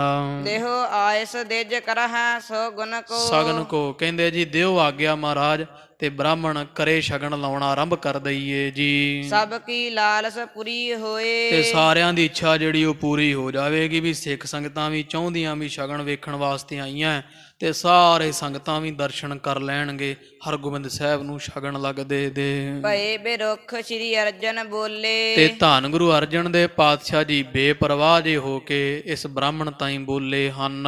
ਇਸ ਕੀ ਸਮਤਾ ਹਮੈ ਨਾ ਜੋਏ। ਗਰੀਬ ਨਵਾਜ ਕਹਿੰਦੇ ਬ੍ਰਾਹਮਣ ਜੀ ਵੀ ਹੁਣ ਅਸੀਂ ਤਾਂ ਮਾੜੇ ਆਂ ਭਾਈ, ਤੇ ਚੰਦੂ ਦੀ ਬਰਾਬਰੀ ਸਾਥੋਂ ਤਾਂ ਹੋਣੀ ਨਹੀਂ ਹੈ। ਲੈਬੋ ਉਚਿਤ ਨਹੀਂ ਇਹ ਨਾਤਾ। ਸਾਡੇ ਵਾਸਤੇ ਮਾੜੇ ਆਂ ਭਾਈ, ਨੀਵੇਂ ਆਂ, ਤੇ ਸਾਡੇ ਵਾਸਤੇ ਰਿਸ਼ਤਾ ਲੈਣਾ ਹੁਣ ਚੰਗਾ ਨਹੀਂ ਹੈ। ਜਾਤ ਦਰਬ ਅਹੰਕਾਰੀ ਸੋਏ। ਕਿਉਂਕਿ ਚੰਦੂ ਜਾਤ ਦਾ ਹੰਕਾਰ ਕਰਦਾ ਹੈ, ਤੇ ਮਾਇਆ ਬਹੁਤੀ ਹੋਣ ਕਰਕੇ ਆਫਰਿਆ ਹੈ। ਉੱਚੋ ਬਨਿਓ ਚਬਾਰਾ ਮਦ ਤੇ। ਹੰਕਾਰ ਦੇ ਸਹਿਤ ਹੋਇਆ ਆਪ ਤਾਂ ਚਬਾਰਾ ਬਣ ਬਹਿੰਦਾ ਹੈ। ਚਹੁ ਦੇਸ ਤੇ ਦੁਖ ਦੇ ਸਭ ਕੋਏ। ਤੇ ਸਾਰਿਆਂ ਨੂੰ ਚਾਰ ਚਫੇਰੋਂ ਜਿਵੇਂ ਚਬਾਰਾ ਦੁੱਖ ਦਿੰਦਾ, ਕੋਈ ਧੁੱਪ ਛਾਣੀ ਆਉਣ ਦਿੰਦਾ, ਤੋ ਇਸ ਤਰ੍ਹਾਂ ਜਿਵੇਂ ਚਬਾਰਾ ਦੁੱਖ ਦਿੰਦਾ, ਚਾਰ ਚਫੇਰੋਂ ਸਭ ਨੂੰ ਦੁੱਖ ਦੇਣ ਵਾਲਾ ਬਣ ਰਿਹਾ ਹੈ। ਜੋ ਉੱਚੋ ਤਿਹ ਗਿਰਬੇ ਕੋ ਡਰ। ਤੇ ਬਾਕੀ ਪਾਤਸ਼ਾਹ ਕਹਿੰਦੇ ਬ੍ਰਾਹਮਣ ਜੀ ਇਹ ਕਹਿ ਦਿਓ ਚੰਦੂ ਨੂੰ ਵੀ ਜਿਹੜਾ ਚਬਾਰਾ ਹੁੰਦਾ, ਜਿੰਨਾ ਕੋਈ ਉੱਚਾ ਹੁੰਦਾ ਉਹਨੂੰ ਡਿੱਗਣ ਦਾ ਵੀ ਉਨਾ ਹੀ ਡਰ ਹੁੰਦਾ ਹੈ। ਪਰ ਹੈ ਗਾਜ ਜਰ ਰਹਾ ਨਾ ਜਾਏ। ਤੇ ਜਦੋਂ ਕੋਈ ਗੱਜ ਪੈਂਦੀ, ਬਿਜਲੀ ਪੈਂਦੀ ਹੈ, ਤੇ ਜੜ ਜਾਂਦੇ ਆ ਉੱਚੀਆਂ ਇਮਾਰਤਾਂ, ਪਹਿਲਾਂ ਢਹਿ ਢੇਰੀ ਹੁੰਦੀਆਂ ਜਦੋਂ ਕੁਦਰਤ ਦੀ ਆਫਤ ਆਉਂਦੀ ਹੈ। ਹਮ ਸਮ ਹਮ ਕੋ ਆਨ ਮਿਲਹਿ ਕੋ। ਤੇ ਮਹਾਰਾਜ ਕਹਿੰਦੇ ਬ੍ਰਾਹਮਣ ਜੀ ਵੀ ਅਸੀਂ ਤਾਂ ਨੀਵੇਂ ਆ ਭਾਈ, ਤੇ ਸਾਨੂੰ ਤਾਂ ਉਹ ਮਿਲੇਗਾ ਵੀ ਜਿਹੜਾ ਸਾਡੇ ਵਰਗਾ ਹੋਏਗਾ। ਅਸੀਂ ਨੀਵੇਂ ਆ, ਤੇ ਸਾਨੂੰ ਕੋਈ ਭਾਈ ਮਾੜਾ ਮੋਟਾ ਗਰੀਬ ਗੁਰਬਾਈ ਜਿਹੜਾ ਨਾ ਨੀਵਿਆਂ ਨੂੰ ਨੀਵਾਂ ਹੀ ਸਾਡੇ ਵਰਗਾ ਆ ਕੇ ਆਪੇ ਮਿਲ ਪਵੇਗਾ। ਬਨਹੁ ਚਬਾਰਾ ਭਾਲ ਬਣਾਏ। ਤੇ ਚੰਦੂ ਨੂੰ ਆਖੋ ਤੂੰ ਬਣਿਆ ਰਹਿ ਚਬਾਰਾ, ਤੇ ਮੱਥਾ ਮਾਰ ਮਾਰ ਕੇ ਮਰ ਜਾ ਚਬਾਰੇ ਦੇ ਵਿੱਚ। ਸਤਿਗੁਰ ਕੋ ਕਰ ਮਾਨ ਨਿਮਾਨਨ। ਤੇ ਆਖਿਆ ਵੀ ਬ੍ਰਾਹਮਣ ਜੀ ਜਿਹੜਾ ਗੁਰੂ ਨਾਨਕ ਪਾਤਸ਼ਾਹ ਦਾ ਘਰ ਹੈ, ਇਹ ਤਾਂ ਨਿਮਾਣਿਆਂ ਨੂੰ ਮਾਣ ਬਖਸ਼ਣ ਵਾਲਾ ਹੈ। ਮਾਨੀ ਜਬ ਕਬ ਲਹ ਸਜਾਏ। ਪਰ ਹੰਕਾਰੀ ਵਾਸਤੇ ਇਸ ਘਰ ਵਿੱਚ ਕੋਈ ਥਾਂ ਨਹੀਂ। ਹੰਕਾਰੀ ਤਾਂ ਜਦੋਂ ਕਦੋਂ ਇੱਥੋਂ ਸਜ਼ਾ ਹੀ ਭੁਗਤਦੇ ਆ। ਹੰਕਾਰੀਆਂ ਨਾਲ ਸਾਡੇ ਘਰ ਦਾ ਕਦੇ ਜੋੜ ਨਹੀਂ ਆਇਆ ਹੈ। ਨੰਮਰ ਹੋਏ ਨੰਮਰਨ ਸੋ ਮਿਲਹਿ। ਤੇ ਜਿਹੜਾ ਨੀਵਾਂ ਹੁੰਦਾ ਉਹ ਨੀਵਿਆਂ ਨੂੰ ਮਿਲਦਾ ਹੈ, ਉੱਚਾ ਉੱਚਿਆਂ ਨੂੰ ਮਿਲਦਾ ਹੈ। ਅਸੀਂ ਨੀਵੇਂ ਆ, ਸਾਨੂੰ ਕੋਈ ਨੀਵਾਂ ਮਿਲ ਪਵੇਗਾ। ਚੰਦੂ ਉੱਚਾ ਹੈ, ਚੰਦੂ ਨੂੰ ਕੋਈ ਉਹਦੇ ਵਰਗਾ ਉੱਚਾ ਚਬਾਰਾ ਮਿਲ ਪਵੇਗਾ। ਦੋਹੇ ਦੇਸ਼ ਰਸ ਮਹਿ ਰਹਾ। ਪ੍ਰਮੋਦ ਉਪਾਏ। ਤੋ ਫਿਰ ਮਹਾਰਾਜ ਕਹਿੰਦੇ ਵੀ ਦੋ ਪਾਸੇ ਰਸ ਨਹੀਂ ਬਣਨਾ, ਆਨੰਦ ਨਹੀਂ ਬਣੇਗਾ, ਵੀ ਉਹ ਉੱਚੇ ਅਸੀਂ ਨੀਵੇਂ ਆ, ਜੇ ਬਰਾਬਰੀ ਨਹੀਂ ਤੇ ਫਿਰ ਰਿਸ਼ਤਾ ਕਾਹਦਾ। ਪਾਤਸ਼ਾਹ ਕਹਿੰਦੇ ਅਸੀਂ ਨੀਵੇਂ ਆ ਭਾਈ, ਨਿਮਾਣੇ ਆ, ਉਹ ਚਬਾਰਾ ਬਣਿਆ ਰਵੇ, ਰਿਸ਼ਤਾ ਹੋਏ ਤਾਂ ਦੋ ਪਾਸੇ ਰਸ ਨਹੀਂ ਰਹਿਣਾ ਭਾਈ, ਤੋ ਆਨੰਦ ਨਾਸ਼ ਹੋ ਜਾਵੇਗਾ, ਕਿਸੇ ਤਰ੍ਹਾਂ ਦਾ ਆਨੰਦ ਜਿਹੜਾ ਉਹ ਪ੍ਰਾਪਤ ਨਹੀਂ ਹੋਵੇਗਾ। ਸਤਿਗੁਰ ਗਿਰਾ ਜਵਾਰ ਸੀ ਨਿਕਸੀ। ਤੋ ਕਵੀ ਜੀ ਕਹਿੰਦੇ ਹੁਣ ਗੁਰੂ ਅਰਜਨ ਦੇਵ ਮਹਾਰਾਜ ਦੀ ਜਿਹੜੀ ਬਚਨ ਹੈ ਨਾ, ਉਹ ਮਨ ਨੂੰ ਵੀ ਜਿਵੇਂ ਅੱਗ ਬਲਦੀ ਅੱਗ ਵਾਂਗੂ ਨਿਕਲੇ ਹਨ। ਸਫਲ ਸਤੇਜ ਪ੍ਰਕਾਸ਼ ਵਿਸਾਲ। ਸਫਲ ਹੈ ਕਿਉਂਕਿ ਮਹਾਰਾਜ ਜੋ ਬੋਲਦੇ ਉਹ ਸਫਲਾ ਹੀ ਹੁੰਦਾ। ਪਾਤਸ਼ਾਹ ਦੇ ਬਚਨ ਸਫਲੇ ਆ, ਅੱਗ ਵਾਂਗੂ ਨਿਕਲੇ ਤੇ ਸਹਿਤ ਤੇਜ ਦੇ ਐ, ਬੜੇ ਪ੍ਰਕਾਸ਼ ਹੋ ਰਹੇ ਭਾਰੇ ਹੀ। ਨਰ ਨਾਰਨ ਕੋ ਹਰਖ ਸੋ ਕਾਨਨ। ਤੇ ਹੁਣ ਸੰਗਤ ਇਕੱਠੀ ਹੋਈ ਸੀ ਹਰਗੋਬਿੰਦ ਸਾਹਿਬ ਮਹਾਰਾਜ ਦਾ ਸ਼ਗਨ ਵੇਖਣ ਵਾਸਤੇ, ਤੇ ਸੰਗਤ ਦੇ ਮਨ ਜਿਹੜੇ ਆ ਉਹਦੇ 'ਚ ਜਿਹੜੇ ਫੁਰਨੇ ਆ, ਉਹ ਮਾਨੋ ਵੀ ਜਿਵੇਂ ਫੁੱਲਾਂ ਦੀ ਬਗੀਚੀ ਹੁੰਦੀ ਕਮਲਾਂ ਦੀ ਲੱਗੀ ਹੋਈ। ਅੱਗ ਜਦੋਂ ਬਲਦੀ ਹੈ ਤੇ ਕਮਲਾਂ ਦੀ ਬਗੀਚੀ ਸੁੱਕ ਜਾਂਦੀ ਹੈ। ਸਿੱਖਾਂ ਦੇ ਮਨ ਵਿੱਚ ਜਿਹੜੀ ਆਰਸਾ ਸੀ ਨਾ, 4-5 ਦਿਨ ਤੋਂ ਜਿਹੜੇ ਖੁਸ਼ੀ ਮਨਾ ਰਹੇ ਸੀ ਵੀ ਹਰਗੋਬਿੰਦ ਸਾਹਿਬ ਮਹਾਰਾਜ ਦਾ ਸ਼ਗਨ ਵੇਖਾਂਗੇ, ਉਹਨਾਂ ਸਾਰਿਆਂ ਦੇ ਮਨ ਮੁਰਝਾ ਗਏ ਹੈ। ਸਾਰਾ ਕੁਝ ਵੇਖ ਕੇ ਸਿੱਖਾਂ ਦੇ ਮਨ ਢਹਿ ਗਏ ਹਨ। ਸੁਨਤ ਦਿਓ ਇੱਕ ਛਿਨ ਮਹਿ ਜਾਲ। ਮਹਾਰਾਜ ਦੇ ਬਚਨ ਸੁਣ ਕੇ ਸਾਰਿਆਂ ਦੇ ਮਨ ਦੀ ਜਿਹੜੀ ਕੋਈ ਚਾਹ ਸੀ ਨਾ, ਇੱਕੋ ਵਾਰੀ ਮਰ ਗਏ। ਮਹਾਰਾਜ ਦੇ ਬਚਨਾਂ ਨੇ ਸਭ ਦੇ ਚਾਹ ਮਾਰ ਦਿੱਤੇ ਜਾਣੋ। ਰਿਦੇ ਬਿਸਮ ਇਹ ਭਈ ਕਹਾ ਗਤ। ਤੇ ਹੈਰਾਨ ਹੋ ਗਏ ਸਾਰੇ ਵੀ ਏਡਾ ਖੁਸ਼ੀ ਦਾ ਮਾਹੌਲ ਸੀ, ਇੱਕੋ ਵਾਰੀ ਆ ਕੀ ਜਿਹੜੀ ਗੱਲ ਹਾਲਤ ਬਣ ਗਈ ਹੈ। ਕਿਆ ਕਰਤੇ ਕਿਆ ਬਰਤੀ ਚਾਲ। ਕਰ ਕੀ ਰਹੇ ਸੀ ਤੇ ਅਕਾਲ ਪੁਰਖ ਪਰਮੇਸ਼ਰ ਨੇ ਕੀ ਭਾਣਾ ਵਰਤਾ ਦਿੱਤਾ ਵੀ ਕਿੱਥੇ ਖੁਸ਼ੀਆਂ ਤੇ ਕਿੱਥੇ ਆ ਵਿੱਚ ਹੀ ਰਿਸ਼ਤਾ ਟੁੱਟਣ ਦਾ ਜਿਹੜਾ ਵੈ ਪਵਾੜਾ ਆਣ ਪਿਆ ਹੈ। ਕਮਲ ਬਾਟਕਾ ਹੁਤੇ ਲਗਾਵਤ। ਸਿੱਖ ਸੋਚਦੇ ਵੀ ਇਉਂ ਲੱਗਦਾ ਵੀ ਜਿਵੇਂ ਕਮਲ ਦੇ ਬੂਟੇ ਬੀਜੇ ਹੁਣ ਧਰਤੀ ਦੇ ਵਿੱਚ। ਉਦੈ ਕੰਟਕਾ ਥਰੀ ਸੰਡਾਲ। ਸਡਾਲ ਤੇ ਸਹਿਤ ਮੋਟੀਆਂ ਟਾਹਣੀਆਂ ਦੇ ਕੰਡੇ ਉੱਗ ਪਏ ਹੋਣ, ਵੀ ਬੀਜੇ ਤਾਂ ਕਮਲ ਹੋਣ ਤੇ ਕੰਡੇ ਉੱਗ ਪਏ ਹੋਣ। ਵੀ ਲੈਣਾ ਤਾਂ ਖੁਸ਼ੀ ਸੀ, ਆਨੰਦ ਸੀ, ਵਿਵਾਹ ਹਰਗੋਬਿੰਦ ਸਾਹਿਬ ਮਹਾਰਾਜ ਦਾ ਸ਼ਗਨ ਵੇਖਣ ਆਏ ਸਾਂ, ਪਰ ਇੱਥੇ ਕੋਈ ਹੋਰ ਹੀ ਰਫੜ ਪੈ ਗਿਆ। ਸੰਗਤਾਂ ਇਸ ਤਰ੍ਹਾਂ ਸੋਚਦੀਆਂ ਵੀ ਬੀਜੇ ਫੁੱਲ ਤੇ ਮਾਨੋ ਕੰਡੇ ਉੱਗ ਪਏ ਹਨ। ਉਗਵਨ ਲੱਗੀ ਆਨੰਦ ਬੇਲ ਇਹ। ਇਉਂ ਮਾਨੋ ਵੀ ਜਿਵੇਂ ਆਨੰਦ ਦੀ ਵੇਲ ਉੱਗਣ ਲੱਗੀ ਸੀ, ਨਵੀਂ ਫੁੱਟਣ ਲੱਗੀ ਸੀ। ਕਿਸ ਗੱਜ ਨੇ ਮਰਦੀ ਤਤਕਾਲ। ਤੇ ਜਿਵੇਂ ਹਾਥੀ ਮਲ ਦਿੰਦਾ ਨਾ ਉੱਗਦੀ ਵੇਲ ਨੂੰ, ਕਹਿੰਦੇ ਇਸ ਤਰ੍ਹਾਂ ਸਿੱਖਾਂ ਦੇ ਚਾਅ ਸਾਰੇ ਹੀ ਮਲੇ ਗਏ ਹਨ। ਸਭ ਇਸਤਰਨ ਕੋ ਭਇਓ ਭੰਗ ਮਨ। ਸਾਰੀਆਂ ਮਾਈਆਂ ਦਾ ਮਨ ਵੀ ਜਿਹੜਾ ਭੰਗ ਜਿਹਾ ਹੋ ਗਿਆ ਹੈ। ਤਜ ਗਾਵਨ ਚਾਹ ਸੁਨਿਓ ਉਤਾਲ। ਤੇ ਜਿਹੜਾ ਉਹ ਕੋ ਮਾੜਾ ਮੋਟਾ ਹਾਸ ਰਾਸ ਕਰਦੀਆਂ ਸੀ ਕੋ ਮਾਈਆਂ, ਜਾਂ ਜਿਹੜੇ ਮਾਤਾ ਗੰਗਾ ਜੀ ਦੇ ਘਰ ਜਿਹੜੀਆਂ ਵੀ ਕੋ ਮਾਈਆਂ ਕੋਈ ਹੈ ਸੀ, ਜਿਵੇਂ ਬਾਹਰ ਦਰਵਾਜ਼ੇ ਤੇ ਜਿਹੜੇ ਆ ਵਧਾਈ ਲੈਣ ਵਾਸਤੇ ਕੋਈ ਗੀਤ ਜੇ ਸੁਣਾਉਂਦੀਆਂ ਸੀ, ਉਹ ਸਾਰੀਆਂ ਨੇ ਬਾਹਾਂ ਦੀਆਂ ਥੱਲੇ ਕਰ ਲਈਆਂ। ਜਦੋਂ ਮਹਾਰਾਜ ਨੇ ਇਸ ਤਰ੍ਹਾਂ ਆਖਿਆ ਤਾਂ ਸਾਰੇ ਪਾਸੇ ਸਨਾਟਾ ਛਾ ਗਿਆ, ਤੇ ਹੁਣ ਸੁਣਨਾ ਚਾਹੁੰਦੇ ਆ ਵੀ ਇਹਦੋਂ ਅੱਗੇ ਕੀ ਹੋਵੇਗਾ। ਸਾਰੇ ਸਿੱਖਾਂ ਦਾ ਧਿਆਨ ਪਾਤਸ਼ਾਹ ਦੇ ਹੁਕਮ ਵੱਲ ਹੈ। ਬਾਦਤ ਬਜਤ ਥਿਰੇ ਇੱਕ ਬਾਰੀ। ਜਿਹੜੇ ਕੋਈ ਆ ਬਾਹਰ ਨਗਾਰੇ ਜੇ ਵਜਾਉਂਦੇ ਪਏ ਸੀ ਉਹ ਵੀ ਰੁਕ ਗਏ, ਇੱਕੋ ਵਾਰੀ ਸ਼ਾਂਤੀ ਹੋ ਗਈ ਹੈ। ਉਹ ਬੂਝਤ ਕੋ ਭਾਖਤ ਹਾਲ। ਤੇ ਇੱਕ ਦੂਜੇ ਨੂੰ ਮੋਢੇ ਜੇ ਮਾਰ ਪੁੱਛਦੇ ਆ ਵੀ ਕੀ ਬਣਿਆ। ਇਸ ਤਰ੍ਹਾਂ ਸਾਰੇ ਜਿਹੜੇ ਆਏ ਹੋਏ ਹਰਗੋਬਿੰਦ ਸਾਹਿਬ ਮਹਾਰਾਜ ਦਾ ਸਗਾਈ ਕੁੜਮਾਈ ਵੇਖਣ, ਕਈਆਂ ਨੂੰ ਪਤਾ ਲੱਗਿਆ, ਕਈਆਂ ਨੂੰ ਨਹੀਂ ਲੱਗਿਆ। ਜਿਨ੍ਹਾਂ ਨੂੰ ਨਹੀਂ ਕੁਝ ਪਤਾ ਲੱਗਿਆ ਉਹ ਫਿਰ ਇੱਕ ਦੂਜੇ ਨੂੰ ਪੁੱਛਦੇ ਆ ਵੀ ਦੱਸ ਭਾਈ ਆ ਕੀ ਬਣਿਆ, ਰੌਲਾ ਕਾਹਦਾ ਪੈਂਦਾ। ਕੋਈ ਪੁੱਛ ਰਿਹਾ ਤੇ ਕੋਈ ਸਾਰਾ ਹਾਲ ਦੱਸਦਾ। ਇਸ ਤਰ੍ਹਾਂ ਕਹਿ ਰਹੇ ਹਨ। ਸ਼ਾਹੋ ਦੀਵਾਨ ਦਰਪਕ ਔਰ ਧਰ। ਉਹ ਜਿਨ੍ਹਾਂ ਨੂੰ ਪਤਾ ਉਹ ਦੱਸਦੇ, ਅਣਜਾਣਾ ਨੂੰ ਵੀ ਸੁਣਿਆ। ਜਿਹੜਾ ਦਿੱਲੀ ਦਾ ਬਾਦਸ਼ਾਹ ਜਹਾਂਗੀਰ, ਉਹਦਾ ਜਿਹੜਾ ਦੀਵਾਨ ਚੰਦੂ, ਜਿਹੜਾ ਧੀ ਦਾ ਰਿਸ਼ਤਾ ਭੇਜਿਆ ਜਿਹਨੇ, ਉਹ ਚੰਦੂ ਦੀਵਾਨ ਜਿਹੜਾ ਹੈ ਉਹਦੇ ਕੋਲ ਮਾਇਆ ਦਾ ਹੰਕਾਰ ਬੜਾ ਉਹਦੇ ਮਨ ਦੇ ਵਿੱਚ। ਗੁਰ ਲੱਗ ਕਹਿ ਨਿਜ ਬਨਿਓ ਵਿਸਾਲ। ਤੇ ਗੁਰੂ ਨਾਨਕ ਪਾਤਸ਼ਾਹ ਦੇ ਘਰ ਨੂੰ ਖੂਹ ਦੱਸਦਾ। ਸਿੱਖ ਕਹਿੰਦੇ ਆ, ਦੂਜਿਆਂ ਨੂੰ ਦੱਸਦੇ ਆ। ਉਹ ਕਹਿੰਦੇ ਵੀ ਕੀ ਰੌਲਾ। ਕਹਿੰਦੇ ਵੀ ਸਿੱਖ ਕਹਿੰਦੇ ਵੀ ਚੰਦੂ ਆਪਦੇ ਆਪ ਨੂੰ ਚਬਾਰਾ ਤੇ ਗੁਰੂ ਨਾਨਕ ਪਾਤਸ਼ਾਹ ਦੇ ਘਰ ਨੂੰ ਖੂਹ ਦੱਸਦਾ ਹੈ। ਅਬ ਸੁਧ ਪਾਏ ਬਿਰਖ ਗੁਰ ਹੋਏ। ਤੇ ਸੁਣਿਆ ਵੀ ਦਿੱਲੀ ਦੀ ਸੰਗਤ ਹੁਣ ਚਿੱਠੀ ਲਿਖ ਕੇ ਭੇਜੀ ਕਿਸੇ ਦੇ ਹੱਥ, ਪਾਤਸ਼ਾਹ ਨੇ ਪੜ੍ਹੀ ਹੈ ਤੇ ਪੜ੍ਹ ਕੇ ਗਰੀਬ ਨਵਾਜ ਸੱਚੇ ਪਾਤਸ਼ਾਹ ਬੇਰੁਖੇ ਜੇ ਹੋ ਗਏ ਹਨ। ਨਹਿ ਨਾਤਾ ਤਿਹ ਸੁਤਾ ਮਨੰਤ। ਤੇ ਮਹਾਰਾਜ ਹੁਣ ਉਹ ਚੰਦੂ ਦੀ ਧੀ ਦਾ ਰਿਸ਼ਤਾ ਨਹੀਂ ਮੰਨਦੇ ਪਏ, ਗਰੀਬ ਨਵਾਜ ਲੈਣਾ ਨਹੀਂ ਚਾਹੁੰਦੇ ਹਨ। ਰਹੇ ਬੈਠ ਲਾਗੀ ਚਿਤ ਚਿੰਤਾ। ਤੇ ਜਿਹੜੇ ਸਾਧ ਸੰਗਤ ਜੀ ਉਹ ਬੈਠੇ ਹੋਏ ਲਾਗੀ ਆ ਵਿਚਾਰੇ, ਉਹਨਾਂ ਦੇ ਮਨ ਵਿੱਚ ਆਪਦੇ ਲਾਗ ਦੀ ਚਿੰਤਾ ਪਈ ਹੋਈ ਹੈ। ਏਮ ਕਸੂਤ ਵਰਤਿਓ ਦੁਖਵੰਤ। ਉਹ ਕਹਿੰਦੇ ਵੀ ਆ ਬਹੁਤ ਕਸੂਤਾ ਭਾਣਾ ਵਰਤਿਆ ਹੈ, ਬੜੇ ਦੁੱਖ ਦੇਣ ਵਾਲੀ ਗੱਲ ਹੋ ਗਈ ਹੈ। ਬਿਸਮੇ ਨਰ ਨਾਰੀ ਤਜ ਹਰਖਨ। ਸਭ ਦੀਆਂ ਖੁਸ਼ੀਆਂ ਉੱਡ ਗਈਆਂ ਤੇ ਸਾਰੇ ਨਰ ਇਸਤਰੀਆਂ ਹੈਰਾਨ ਹੋ ਰਹੇ ਆ। ਚੰਦੂ ਕੋ ਸਭ ਖੋਟ ਪਨੰਤ। ਤੇ ਸਾਰੇ ਹੁਣ ਚੰਦੂ ਨੂੰ ਹੀ ਕੋਸਦੇ ਆ ਵੀ ਚੰਦੂ ਦਾ ਹੀ ਬੇੜਾ ਬੈਠਾ ਜਿਹੜਾ ਇਸ ਤਰ੍ਹਾਂ ਬੋਲਦਾ, ਤੇ ਸਾਰਾ ਜਿਹੜਾ ਵੈ ਉਹ ਖੁਸ਼ੀ ਦਾ ਸਮਾਗਮ ਇਹਨੇ ਦੁੱਖ ਵਿੱਚ ਬਦਲ ਦਿੱਤਾ ਹੈ। ਕਾਰਨ ਕਰਨ ਗੁਰੂ ਸਮਟਥਨ। ਇਹ ਮੂਰਖ ਚੰਦੂ ਨਹੀਂ ਜਾਣਦਾ ਵੀ ਧੰਨ ਗੁਰੂ ਅਰਜਨ ਦੇਵ ਪਾਤਸ਼ਾਹ ਤਾਂ ਸੰਸਾਰ ਦੇ ਮਾਲਕ ਪਰਮੇਸ਼ਰ ਹੈ, ਜੋ ਚਾਹੁਣ ਉਹੀ ਕਰ ਸਕਦੇ ਹੈ, ਸਾਰੇ ਕਰਤੱਵ ਕਰਨ ਦੀ ਸਮਰੱਥਾ ਰੱਖਦੇ ਹਨ। ਇਨ ਕੀ ਸਮਤਾ ਕੁਤੋ ਚਹੰਤ। ਤੇ ਕਿੱਡਾ ਮੂਰਖ ਹੈ, ਕੌਣ ਹੈ ਜਿਹੜਾ ਭਾਈ ਗੁਰੂ ਅਰਜਨ ਦੇਵ ਮਹਾਰਾਜ ਦੀ ਬਰਾਬਰੀ ਕਰੇ? ਇਹ ਤਾਂ ਬਰਾਬਰੀ ਛੱਡ ਕੇ ਉੱਚਾ ਬਣ ਬਹਿੰਦਾ। ਸੰਗਤਾਂ ਚੰਦੂ ਨੂੰ ਕੋਸਦੀਆਂ ਹਨ। ਗਰਬ ਕਹਾ ਤਿਨ ਆਗਿਆ ਤਿਸ ਕੋ। ਵੀ ਗੁਰੂ ਅਰਜਨ ਦੇਵ ਪਾਤਸ਼ਾਹ ਮਹਾਰਾਜ ਦੇ ਅੱਗੇ ਕਿਸੇ ਦਾ ਹੰਕਾਰ ਭਲਾ ਕੀ ਕਰੇਗਾ? ਕਹੇ ਬਾਕ ਸੁਖ ਦੁਖ ਨਰ ਪਾਏ। ਗੁਰੂ ਅਰਜਨ ਦੇਵ ਮਹਾਰਾਜ ਦੇ ਕਹੇ ਹੋਏ ਬਚਨਾਂ ਨਾਲ ਜੀਵਾਂ ਨੂੰ ਸੁੱਖ ਮਿਲਦਾ ਹੈ ਤੇ ਕਹੇ ਹੋਏ ਬਚਨਾਂ ਨਾਲ ਹੀ ਦੁੱਖ ਪ੍ਰਾਪਤ ਹੁੰਦਾ ਹੈ। ਪਾਤਸ਼ਾਹ ਕੋ ਰੰਕ ਕਰਹਿ। ਗੁਰੂ ਅਰਜਨ ਦੇਵ ਮਹਾਰਾਜ ਚਾਹੁਣ ਤੇ ਬਾਦਸ਼ਾਹ ਨੂੰ ਕੰਗਾਲ ਬਣਾ ਸਕਦੇ ਹਨ। ਰੰਕ ਸ਼ਾਹ ਕੀ ਪਦਵੀ ਪਾਏ। ਤੇ ਕੀੜਾ ਥਾਪ ਦੇ ਪਾਤਸ਼ਾਹੀ ਲਸ਼ਕਰ ਕਰੇ ਸਵਾਹ।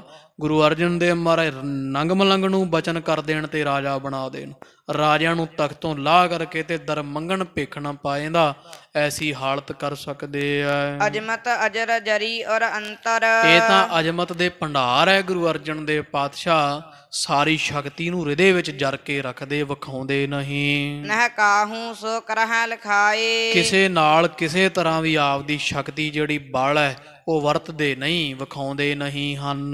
ਜਿਨ ਕੋ ਸੇਵਕ ਸਕਲ ਸਕਤ ਜਤ। ਤੇ ਜਿਨ੍ਹਾਂ ਦੇ ਸਿੱਖ ਹੀ, ਕਿਉਂਕਿ ਹੁਣ ਇੱਕ ਸਿੱਖ ਨੇ ਪਹਿਲਾਂ ਜੋ ਕਹਿ ਦਿੱਤਾ ਸੀ ਮਹਾਰਾਜ ਲਕੋਲੋ ਜਿੰਨਾ ਲਕਾਉਣਾ, ਤੇ ਸੰਗਤ ਕਹਿੰਦੀ ਵੀ ਜਿਨ੍ਹਾਂ ਦੇ ਸਿੱਖ ਹੀ ਏਡੇ ਏਡੇ ਸ਼ਕਤੀ ਵਾਲੇ ਤ੍ਰੈ ਕਾਲ ਦਰਸ਼ੀ ਹੈ, ਜਾਨੀ ਜਾਣ ਹਨ। ਜਿਮ ਚਾਹੈ ਤਿਮ ਲੇਤ ਬਨਾਏ। ਸਿੱਖ ਵੀ ਜਿਵੇਂ ਚਾਹਣ ਉਵੇਂ ਹੀ ਕਰ ਸਕਦੇ ਆ। ਭਾਈ ਭਿਖਾਰੀ ਵਰਗੇ ਏਡੇ ਏਡੇ ਸਿੱਖ ਹੈ, ਭਾਈ ਮੰਝ ਵਰਗੇ, ਮਹਾਰਾਜ ਦੇ ਘਰ ਦੇ ਭਾਈ ਲੱਖੂ, ਭਾਈ ਬੁੱਧੂ ਵਰਗੇ। ਜਿਸ ਘਰ ਦੇ ਸਿੱਖ ਏਡੇ ਏਡੇ ਆ ਤੇ ਚੰਦੂ ਉਸ ਘਰ ਨਾਲ ਮੱਥਾ ਲਾਉਣ ਦੀ ਸੋਚ ਰਹੇ ਆ, ਉਸ ਘਰ ਨੂੰ ਨੀਵਾਂ ਦੱਸਦਾ। ਇਸ ਤਰ੍ਹਾਂ ਸਿੱਖ ਆਪਸ ਵਿੱਚ ਵਿਚਾਰ ਕਰਦੇ ਹਨ। ਸ੍ਰੀ ਨਾਨਕ ਕੋ ਮਹਾਪ੍ਰਤਾਪ। ਧੰਨ ਗੁਰੂ ਨਾਨਕ ਦੇਵ ਜੀ ਪਾਤਸ਼ਾਹ ਦਾ ਪ੍ਰਤਾਪ ਤਾਂ ਸੂਰਜ ਵਰਗਾ ਮਹਾਨ ਹੈ। ਜੋ ਸੂਰਜ ਸਮ ਜਗ ਵਿਦਤ ਪ੍ਰਕਾਸ਼।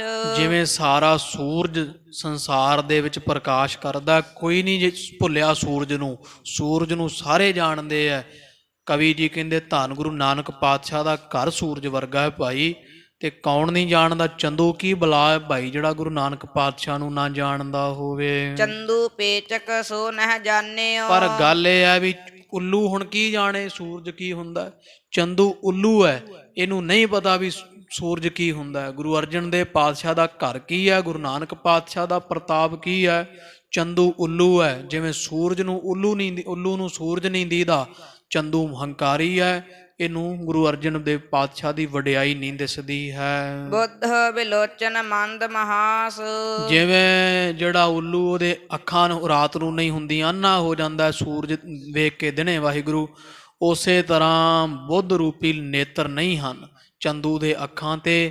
ਹੰਕਾਰ ਦਾ ਤੇ ਮੰਦੀ ਮਤ ਦਾ ਪੜਦਾ ਪਿਆ ਹੋਇਆ ਅਕਲ ਤੇ। ਨਿਸਮਹਿ ਚਮਕ ਜੀਂਗਨਾ ਜੈਸੇ। ਚੰਦੂ ਦੀ ਤਾਂ ਉਹ ਗੱਲ ਕਵੀ ਜੀ ਕਹਿੰਦੇ ਜਿਵੇਂ ਰਾਤ ਨੂੰ ਆ ਜੁਗਨੂ ਜਿਹਾ ਹੁੰਦਾ ਜਿਹੜਾ ਟਟਹਿਣਾ, ਉਹ ਚਮਕ ਚਮਕ ਕੇ ਰਾਤ ਨੂੰ ਤਾਂ ਵਿਖਾ ਸਕਦਾ ਹੈ। ਰਵ ਕੋ ਨਿੰਦਰੈ ਤਰਹਿ ਹੁਲਾਸ। ਤੇ ਨਿੰਦਾ ਕਰੇ ਸੂਰਜ ਦੀ ਵੀ ਆਖੇ ਸੂਰਜ ਮੇਰੇ ਤੋਂ ਛੋਟਾ ਹੈ, ਤੇ ਰਾਤ ਨੂੰ ਤਾਂ ਤੇਰਾ ਚਾਨਣ ਹੈ ਪਰ ਦਿਨੇ ਕਿੱਥੇ?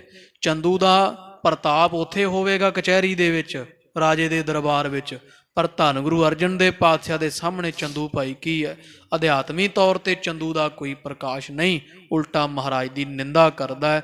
ਜਿਵੇਂ ਸੂਰਜ ਦੀ ਨਿੰਦਾ ਟਟਹਿਣਾ ਜਿਹੜਾ ਜੁਗਨੂ ਕਰਦਾ ਹੋਵੇ। ਤੈਸੇ ਜਾਨ ਪਰੈ ਸੋ ਮੂਰਖ। ਤੋ ਕਵੀ ਜੀ ਕਹਿੰਦੇ ਇਸ ਤਰ੍ਹਾਂ ਚੰਦੂ ਤਾਂ ਸਿਰੇ ਦਾ ਮੂਰਖ ਹੁਣ ਸੰਗਤਾਂ ਜਾਣਦੀਆਂ ਹਨ।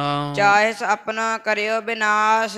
ਤੇ ਸੰਗਤ ਕਹਿੰਦੀ ਚੰਦੂ ਦਾ ਬੇੜਾ ਬਹਿ ਜਾਣਾ ਹੈ, ਗੁਰੂ ਘਰ ਨਾਲ ਮੱਥਾ ਲਾਉਂਦਾ ਹੈ, ਇਹਨੇ ਆਪ ਦਾ ਨਾਸ਼ ਕਰ ਬਹਿਣਾ ਸੱਚੇ ਪਾਤਸ਼ਾਹ ਮਹਾਰਾਜ ਨਾਲ ਮੱਥਾ ਲਾ ਕਰਕੇ। ਇਮ ਚਰਚਾ ਲੋਕਨ ਮਹਿ ਬਿਥਰੀ। ਕਵੀ ਜੀ ਕਹਿੰਦੇ ਇਸ ਤਰ੍ਹਾਂ ਜਿਹੜੀ ਚਰਚਾ ਹੈ ਨਾ ਸਾਰੀ ਸੰਗਤ ਦੇ ਵਿੱਚ ਫੈਲ ਚੁੱਕੀ ਹੈ। ਦਿਜ ਲਾਗੀ ਨੇ ਕਰਿਓ ਸੁਨਾਏ। ਤੇ ਜਿਹੜਾ ਲਾਗੀ ਹੈ ਨਾ ਬ੍ਰਾਹਮਣ, ਤੇ ਇਹ ਜਿਹੜਾ ਲਾਗੀ ਨਾਲ ਆਇਆ ਉਹਨੇ ਪਾਤਸ਼ਾਹ ਨੂੰ ਹੱਥ ਜੋੜ ਕੇ ਬੇਨਤੀ ਕੀਤੀ ਹੈ। ਸ੍ਰੀ ਗੁਰ ਤਜਿਓ ਕ੍ਰੋਧ ਤੁਮ ਸਿਆਣੇ। ਆਖਦਾ ਮਹਾਰਾਜ ਛੱਡੋ ਪਾਤਸ਼ਾਹ ਜੀ ਗੁੱਸੇ ਨੂੰ, ਤੁਸੀਂ ਤਾਂ ਬੜੇ ਸਿਆਣੇ ਹੋ। ਜਿਸ ਕੀ ਸੁਤਾ ਆਪ ਕੇ ਆਏ। ਮਹਾਰਾਜ ਵੇਖੋ ਵੀ ਠੀਕ ਹੈ ਚੰਦੂ ਨੇ ਤੁਹਾਨੂੰ ਕੁਝ ਮਾੜਾ ਆਖਿਆ ਉੱਥੇ ਸਭਾ ਵਿੱਚ, ਪਰ ਜਿਹਦੀ ਪੁੱਤਰੀ ਮਹਾਰਾਜ ਤੁਹਾਡੇ ਘਰ ਵਿੱਚ ਚੱਲ ਕੇ ਆ ਜਾਵੇ। ਕਹਾਂ ਹੰਕਾਰ ਕਰਹਿ ਗੋਤਮ ਸੋ। ਤੇ ਚੰਦੂ ਦਾ ਹੰਕਾਰ ਉੱਥੇ ਕੀ ਕਰੇਗਾ? ਮਹਾਰਾਜ ਜੀ ਦੀ ਧੀ ਤੁਹਾਡੇ ਘਰੇ ਆ ਗਈ, ਚੰਦੂ ਦਾ ਹੰਕਾਰ ਉੱਥੇ ਕੀ ਰਹਿ ਜਾਣਾ ਹੈ? ਕਰ ਜੋਰ ਹੈ ਅਰ ਸੀਸ ਨਿਵਾਏ। ਵੇਖਿਆ ਜੇ ਜਦੋਂ ਵਿਆਹ ਹੋ ਗਿਆ ਨਾ ਧੀ ਦੀ ਤੁਹਾਡੇ ਘਰ ਆ ਜਾਵੇਗੀ ਤੇ ਇਹ ਹੱਥ ਜੋੜਿਆ ਕਰੇਗਾ, ਤੁਹਾਡੇ ਅੱਗੇ ਸੀਸ ਨਿਵਾਇਆ ਕਰੇਗਾ। ਸਿਮਾ ਕਰਾਵਹਿ ਊਚੇ ਜਨ ਹੈ। ਤੁਹਾਨੂੰ ਉੱਚਾ ਜਾਣ ਕੇ ਤੇ ਆਪਦੀ ਕੀਤੀ ਹੋਈ ਬਕਵਾਸ ਦੀ ਭੁੱਲ ਬਖਸ਼ਾਵੇਗਾ। ਪਿਤਾ ਸੁਤਾ ਕੋ ਇਮ ਬਨਿਆਏ। ਕਿਉਂਕਿ ਸੰਸਾਰ ਦੀ ਮਰਿਆਦਾ ਹੈ ਪਾਤਸ਼ਾਹ, ਸੰਸਾਰ ਦੇ ਵਿੱਚ ਧੀ ਦੇ ਪਿਓ ਨੂੰ ਇਸ ਤਰ੍ਹਾਂ ਹੀ ਬਣ ਆਉਂਦੀ ਨੀਵਾਂ ਹੀ ਹੁੰਦਾ ਹੈ। ਕੀਤੋ ਵੱਡੋ ਹੋਏ ਤਜੀਨਾ ਪਿਤ। ਤਨੀਆਂ ਪਿਤ। ਤੋ ਇਹ ਬ੍ਰਾਹਮਣ ਸੰਸਾਰ ਵਾਂਗੂ ਸੋਚਦੇ ਆ ਨਾ, ਹੁਣ ਪਾਤਸ਼ਾਹ ਮਹਾਰਾਜ ਥੋੜਾ ਐਵੇਂ ਸੋਚਦੇ ਆ। ਇਹ ਕਹਿੰਦੇ ਪਾਤਸ਼ਾਹ ਸੰਸਾਰ ਵਿੱਚ ਕਿੱਡਾ ਵੀ ਧਨਾੜ ਧਨ ਵਾਲਾ ਹੋਵੇ, ਧੀ ਦਾ ਪਿਤਾ ਜਿਹੜਾ ਹੈ ਨੰਮਰ ਹੋਣ ਜੀ ਜਦ ਕਦ ਜਾਨ। ਉਹਨੂੰ ਨੀਵਾਂ ਹੀ ਹੋਣਾ ਪੈਂਦਾ ਲੜਕੇ ਵਾਲਿਆਂ ਦੇ ਸਾਹਮਣੇ ਜੀ। ਨਰ ਰੰਕਨ ਕੇ ਕਹੇ ਨਾ ਹਿਟ ਕੇ। ਤੇ ਪਾਤਸ਼ਾਹ ਕਿਹੜੀ ਗੱਲ ਹੈ, ਚੰਦੂ ਹੰਕਾਰਿਆ ਫਿਰੇ, ਜਦੋਂ ਧੀ ਤੁਹਾਡੇ ਘਰੇ ਉਹਦੀ ਆ ਜਾਵੇਗੀ ਆਪੇ ਝੁਕੇਗਾ। ਇਹ ਇਸ ਤਰ੍ਹਾਂ ਦੀ ਸਿਖਾਉਂਦੇ ਆ ਮਹਾਰਾਜ ਨੂੰ ਗੱਲਾਂ। ਤੇ ਗਰੀਬ ਨਵਾਜ ਮਹਾਰਾਜ ਸੱਚੇ ਪਾਤਸ਼ਾਹ ਨੂੰ ਕਹਿੰਦੇ ਪਾਤਸ਼ਾਹ ਐਵੇਂ ਕਾਹਨੂੰ ਤੁਸੀਂ ਰਿਸ਼ਤਾ ਮੋੜਦੇ ਹੋ? ਨੰਗ ਮਲੰਗ ਸਿੱਖ ਦਿੱਲੀ ਵਾਲਿਆਂ ਦੇ ਕਹੇ ਤੇ ਉਹਨਾਂ ਦੇ ਕੋਲ ਕੀ ਹੈ?